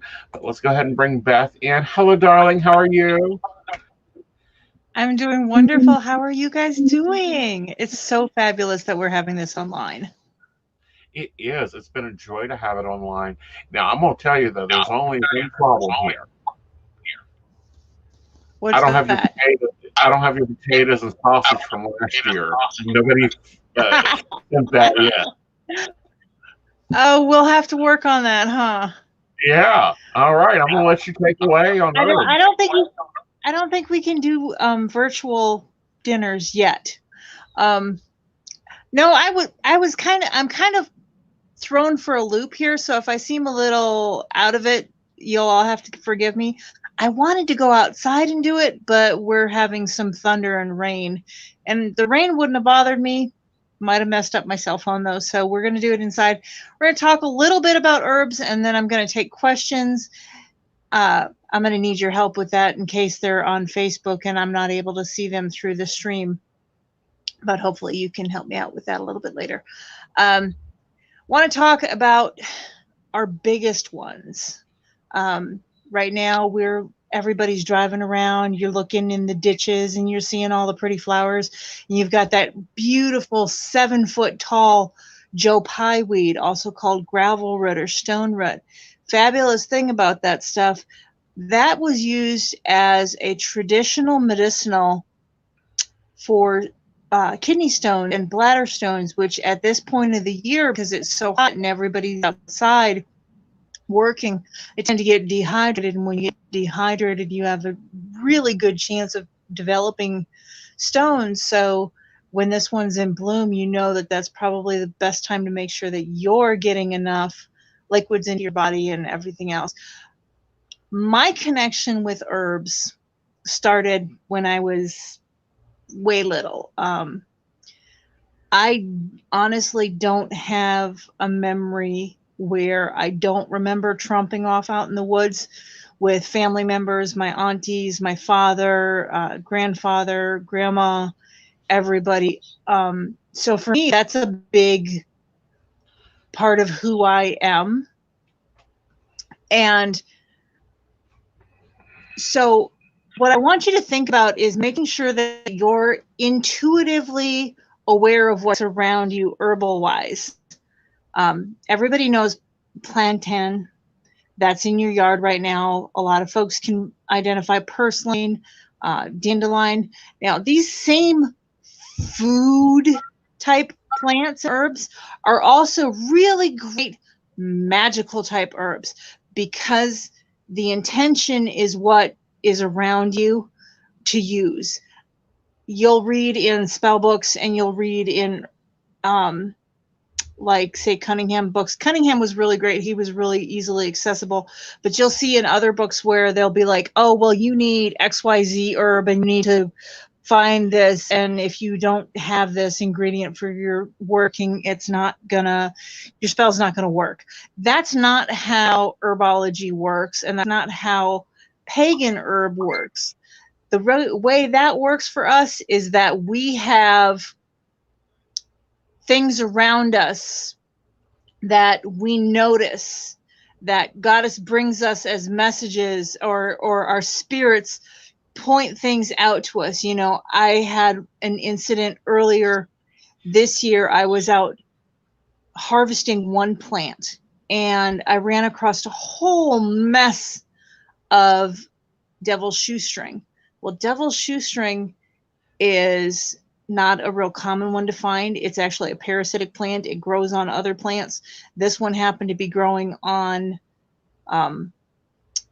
bee balm, and the tangled strings of it are really good for weaving and working and tying things together and binding things off. So it's one of those things we want to make sure that when that presents to us, that we're looking into it and making sure that we see what we're doing and how it's coming into our lives and why it's coming into our lives at that time.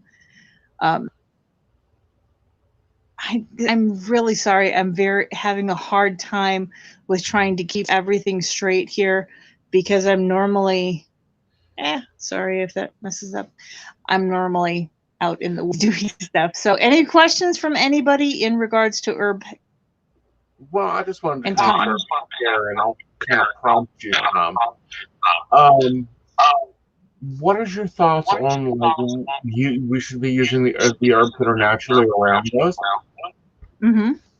and how we should be dealing with just being closed in or comfortable with them, or and then how can you natural? But a lot of people want to use like wild, you know, hemlock and that type of thing, and it gets into a problem.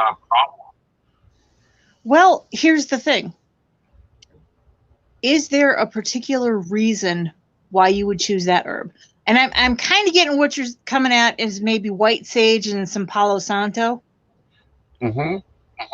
Well, Okay, and so not only that, but adapting to what we have to use. exactly. That's the thing. Okay, so white sage doesn't grow in this area of the country. And unless you have, in my opinion, again, everything's subject to your own opinion and what works for you. In my opinion, if you live in an area of the country where that plant doesn't grow naturally or it's not easily cultivated and you can't cultivate it, then you really should probably evaluate why you want that particular plant and see what else is around that you could use instead. We have abundant mullein that grows beautifully and burns wonderfully as far as visionary measures. Also, as far as looking at herbal acquaintances and herbal companions, with you could use a mullein blend with, say, some. We also have a lot of native mugwort that works, so you could use a little bit of mugwort in there. You can use a little bit of mullein, and you can make a really wonderful smudge blend with that, and still do the same type of practice without worrying about cultural appropriation or whether or not it's really appropriate for you. And not only that, but something a lot of people don't realize you can smudge with tobacco. Yep, That's absolutely. Across the globe. And you can buy seeds. There's lots of places you can buy tobacco seeds and grow your own for ritual use and any other, or smoking or whatever purposes you want. And honestly, in this area, you'd start at about the same time in your house as you would start your tomato seeds. Right. Now let's kind of talk about like tomatoes and stuff like that, because we don't have nightshade here. Yes, we do. We do. Okay. Because I was told we didn't have nightshade here.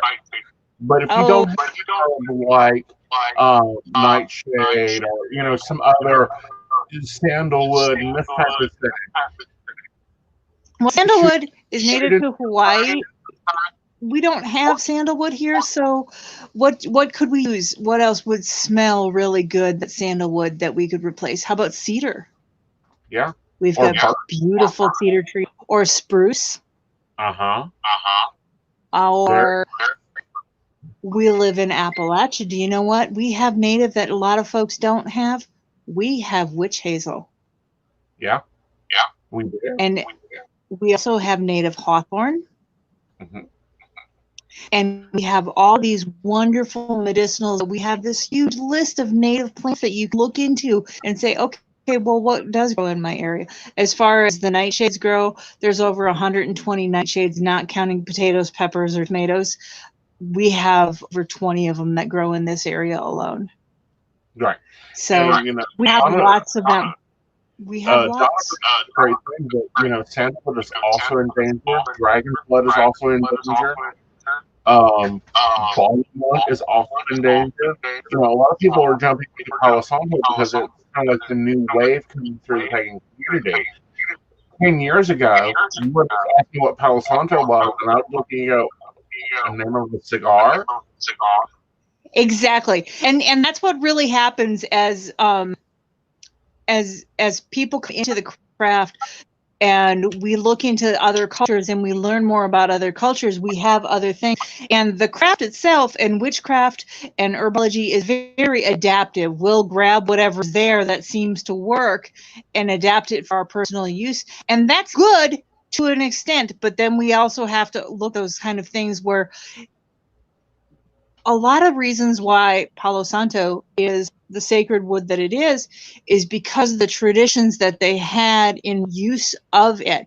It's different than any other specific cultural used plant matter. So yeah, what do we have here? What can we use? We have one of the things I like to think about is people talk about dragon's blood resin. That's great. Dragon's blood resin is beautiful. It smells amazing. Do you know we have, as native to our area though, we have pine. Mhm. Fresh harvested pine resin has the exact same energy signature. If you hold it in your hand, that dried imported dragon's blood, which by the way is not always a pure product either. It Exactly. can be adulterated. And Now, and I do want to throw this warning out there: if you are a new witch and you're a new evil person and you are wild harvesting, be sure to know what you're harvesting. This is not an area for intent. no, and there's that. I do a lot of herb walks. I do free herb walks. I do weekend intensives, and a lot of that is not necessarily just within the medicinal stuff, which is what most people know me for, is for the medicinal herbs, but I do both. And it's really important for you in general to understand what you're looking for and what your intention is with that plant. And then you can find a corresponding plant that'll work for you, that's also local, the native, that's sustainable, or that you can personally harvest. Because let's face it, we all know if I put my energies into something, it's going to work better for me than something that I simply was able to accumulate in a different method. Right. And let's add in there, when you are wild harvesting, don't take it. Take what you need. Well, what I always teach people, and every time I do a class, we always talk about this. Okay, so if I go out and I see one plant, I can't harvest it. All I can do is take a photo of it and appreciate it while it's there. If I see two, I shouldn't harvest it. If I see three, I can harvest one, but only this year and not next year. And if I see four, then I know I can safely harvest one. If I leave 75% of the plant material behind and I only take 25% for my use, then I know that what I'm doing is sustainable. Right. And that's what our ancestors have done. We hear all this talk about ancestor worship and all this stuff.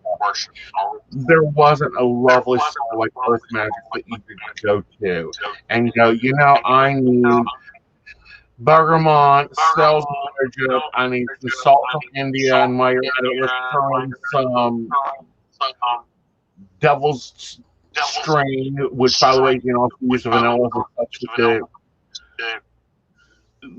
Let's throw that in there. Exactly. A powerful spell that's in the third page of a book that nobody has read for 200 years. Right, or that's some obscure some obscure thing that I found on a group serve online that I don't even know anybody in the group, and I don't know anybody who does anything with them, and I really don't know the origins of them. This spell is called this, and it says I can do this if I use this. So it really is a matter of developing a relationship with plants, a relationship with your planet, and relationship with seasons.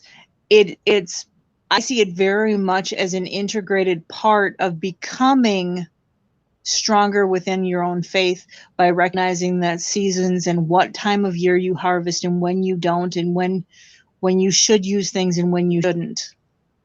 And can we settle an argument since you are a herbalist? Sage is sage. Salt is salt.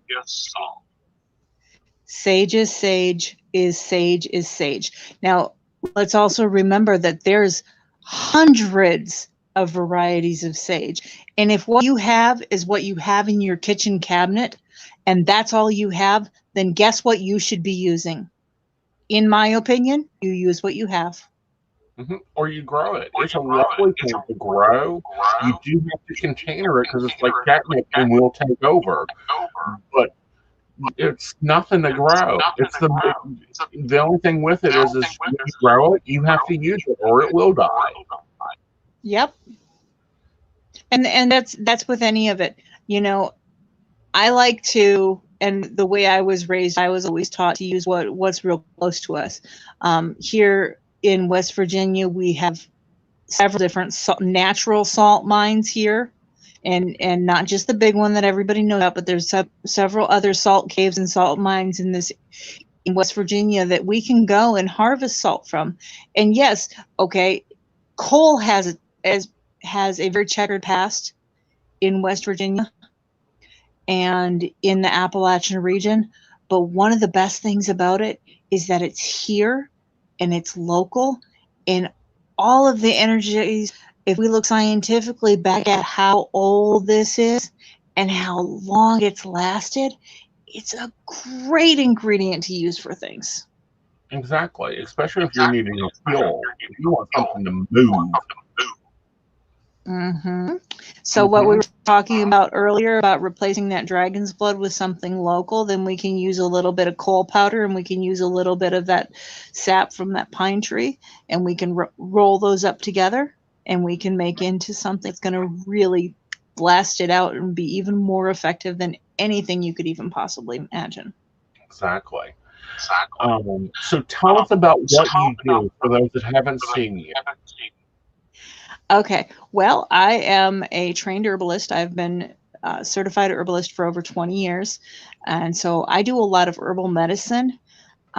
And what you're hearing from me now is more of my personal conviction and less of business. So I don't necessarily bring the business back into it, even though the business has a flavor of the earth magic in it. I do blackberry botanicals.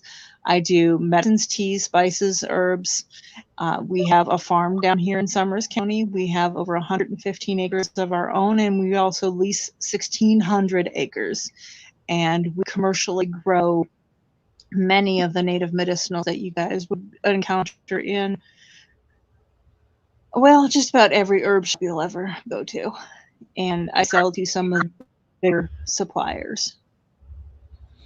And how big of an operation is that? And you talked about wars and wars.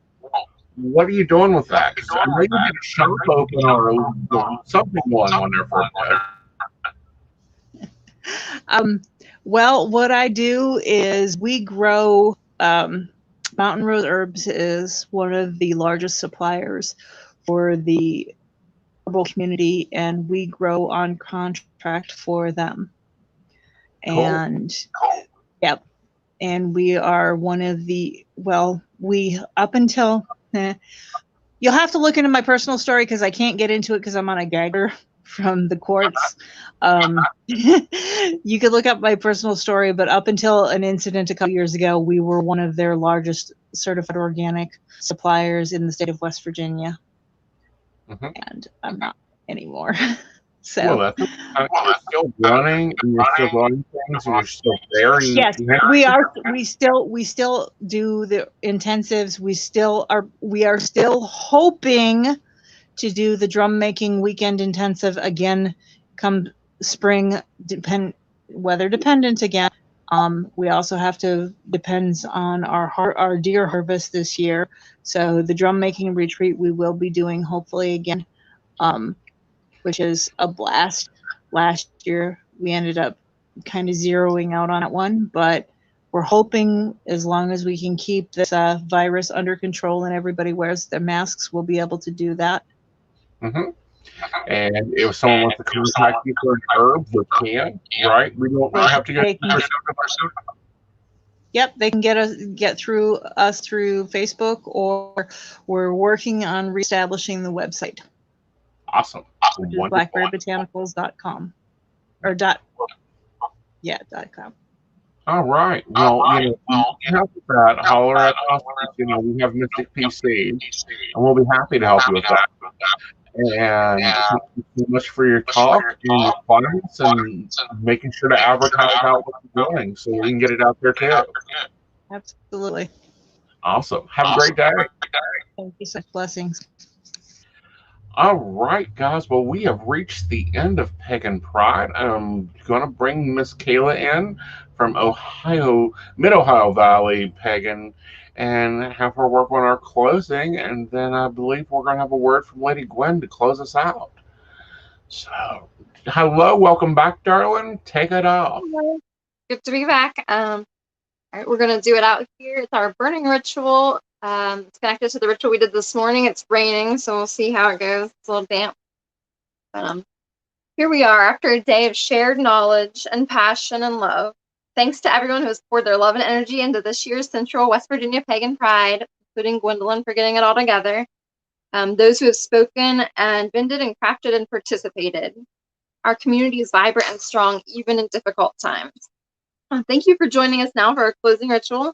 If you're here for our opening ritual, you know we went on a path working in which we received a symbolic gift. If you were able to be here for that, you had the day to consider the meaning of your gift. And if not, you'll just need to think of something for this ritual that you want to release to be transformed in the transformative fire of the Phoenix.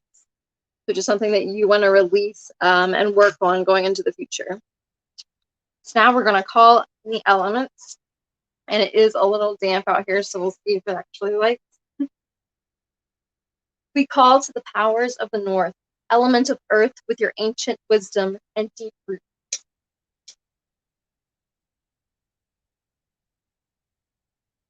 We call to the powers of the east, element of air with your magical winds of inspiration. We call to the powers of the south, element of fire with your leaping flames of transformation.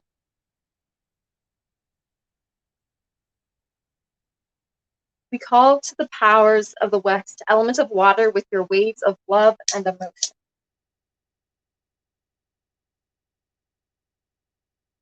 Elemental spirits, we invite you to be with us in the circle today. We call to the great God, Oak King, Green Man, Horned One. You have many faces, but we know your strength in each of them as you come to us throughout the wheel of the year in all your forms. We ask you to grant us your presence here in this circle today. We call to the great goddess, room of transformation, the earth itself. You are steady, the stage that our stories play out upon. We ask you to grant us your presence here in the circle today.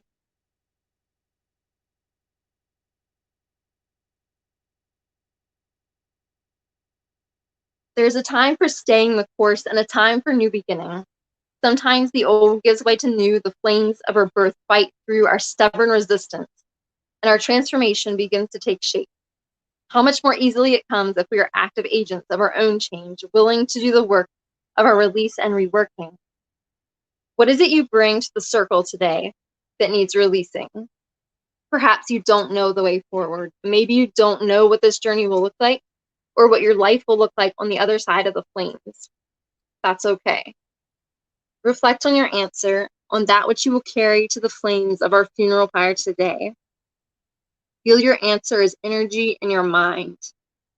The thought forming, swirling, as white glowing swirls, it travels through space.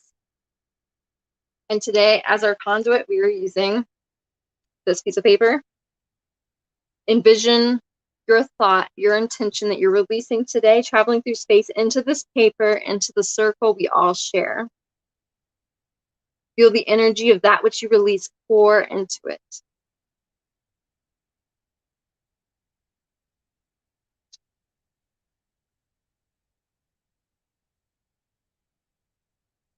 Fortify our funeral pyre today with spices. With cinnamon,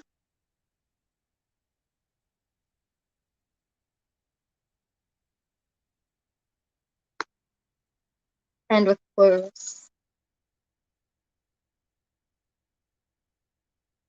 In this cauldron, the womb of creation, we prepare to lay our sacrifices down to rest, mourning what we lose and looking forward to what's to come. And I'm going to say ahead of time, if this doesn't all burn, I promise to burn the entire thing after the live stream's over. We light the flame.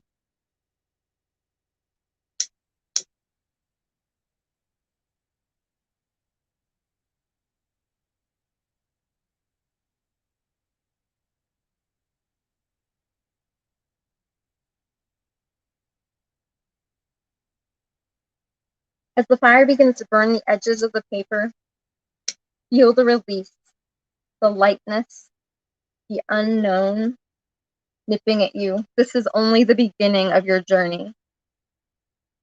There is a bird in love with its death, who for the sake of a new beginning will burn itself alive. After this ritual ends, the paper will be left to burn, releasing all of our intentions. I hope you go from this place renewed and hopeful, awaiting the changes coming to you. You are on the cusp of transformation, and I hope that you will show up for it brave and true. You have everything already within you that you will need on your journey. Our ritual and pagan pride now comes to a close, and we release our circle. Element of the West, spirits of water, we thank you for your presence with us today. Element of the South, spirits of fire, we thank you for your presence. Element of the East, spirits of air, we thank you for your presence today. Elements of the North, spirits of earth, we thank you for your presence today. Stay if you will, go if you must. Goddess of the earth, we thank you for your guidance and wisdom as we move forward on our paths of transformation. We are honored by your presence in this circle today. God of the wild, we thank you for your strength and passion, which we will need to keep us firm on our journey into the unknown. We are honored by your presence in this circle today. And I'm really amazed that all of those stayed lit the entire time. So may the circle be open but unbroken. May the peace of the goddess be ever in your heart. Merry meet, merry part, and merry meet again. Thank you, guys. Thank you. And can I ask a personal favor? Can Sure. you please take a picture of the altar and post it in the group? Yeah, definitely.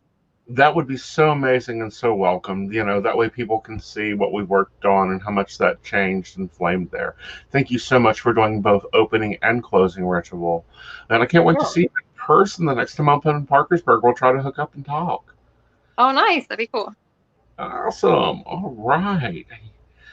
And pop you out. And yep, there we go. Hello, my lady. How are you today? All right. Wow. What a day this has been. Absolutely amazing. I cannot thank everybody enough. Everybody stepped up, did their best, stepped out of their comfort zones. Absolutely wonderful. And the discussions, the panel was absolutely, it was on. You guys did a great job. You really had fun with it. And that's what this was all about. Coming together from all different paths and proving that we can all get along, even if it is just for one day, but we can do it. Matter. This is what holidays were for. They would stop invasions for a high day. So, today is just the start. I've said many, many times before, if you got a spark, start up and do something. Yeah. Positive for the community. It doesn't matter who you are. The act can be little or large. Just do it. Exactly.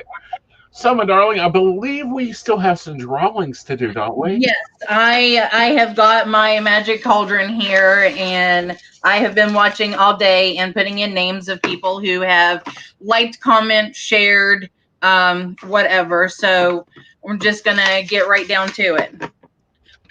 First item up, like I said, there was 2 of these, so we're just gonna get them both done all the time. Okay. First person.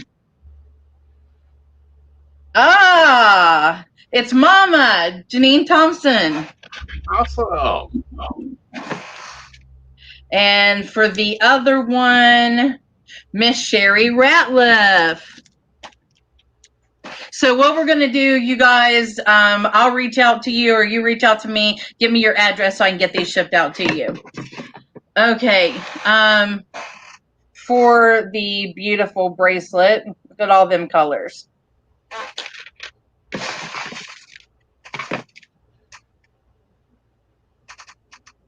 Donna Donovan. Miss Donna from Appalachian Pagan Ministry. Okay. So our little Phoenix pin here.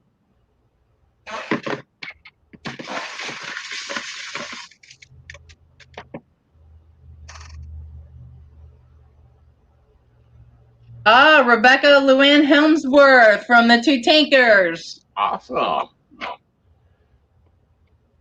She did amazing on that watercolor picture, didn't she? That was cool. I always love watching her paint because it's always so comfortable. The necklace with the green stone.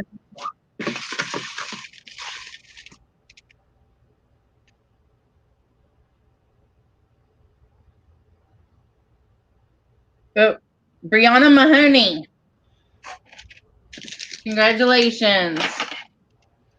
And this was my favorite. I wish I could have just had it and wore it today. But it's beautiful. Beautiful necklace.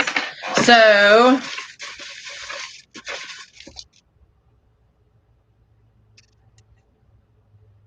Beverly Cutlove.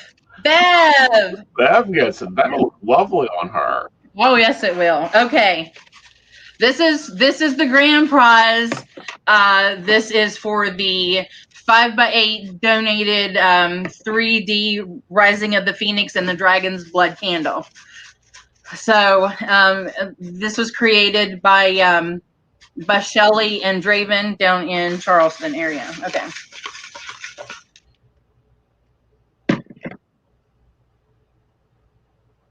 Bobby Reynolds, she doesn't live here anymore, but she's been following along all day. She is down in Virginia Beach now. We'll get that sent out to you, Bobby. Always a West Virginia girl at heart. Makes you emotion. Run deep, honey. Now, so that's it. That's it. Well, no, it isn't yet, because here's the thing. If you guys missed something, if you didn't get to listen to class completely or something like that, over the next 2 weeks, Mystic PCs will be editing out in the videos to be each individual segments, and they'll be posted over on Temple of the Rowan for record and for review and for sharing out. So no, this isn't it. This is just the start of the fun for the next 2 weeks of this energy cycle. And who knows where this grows. You know, it's a phoenix. It's going to be a new flame, a new fire. And, you know, if you guys get it, get going. You know, as Miss Byron, you know, I don't know. I will put it this way. I went back to my old Pentecostal days, and I was just like this all day long, especially with Miss Byron just taking us right on up into circle. She is a powerful woman. I absolutely adore her. It was an amazing day, guys. Thank you so much for joining us. Hopefully next year we will be doing both. I'm going to throw that as an idea to Lady Gwendolyn and the Council of Pagan Pride, is us do a live event 2 weeks before the physical event. That way we'll get a flavor ready for you, because you know good things have to cook for a little while. Oh yeah. All right, guys, you guys have a wonderful day and a wonderful weekend, and we will all see you around. God is blessed. Blessed be.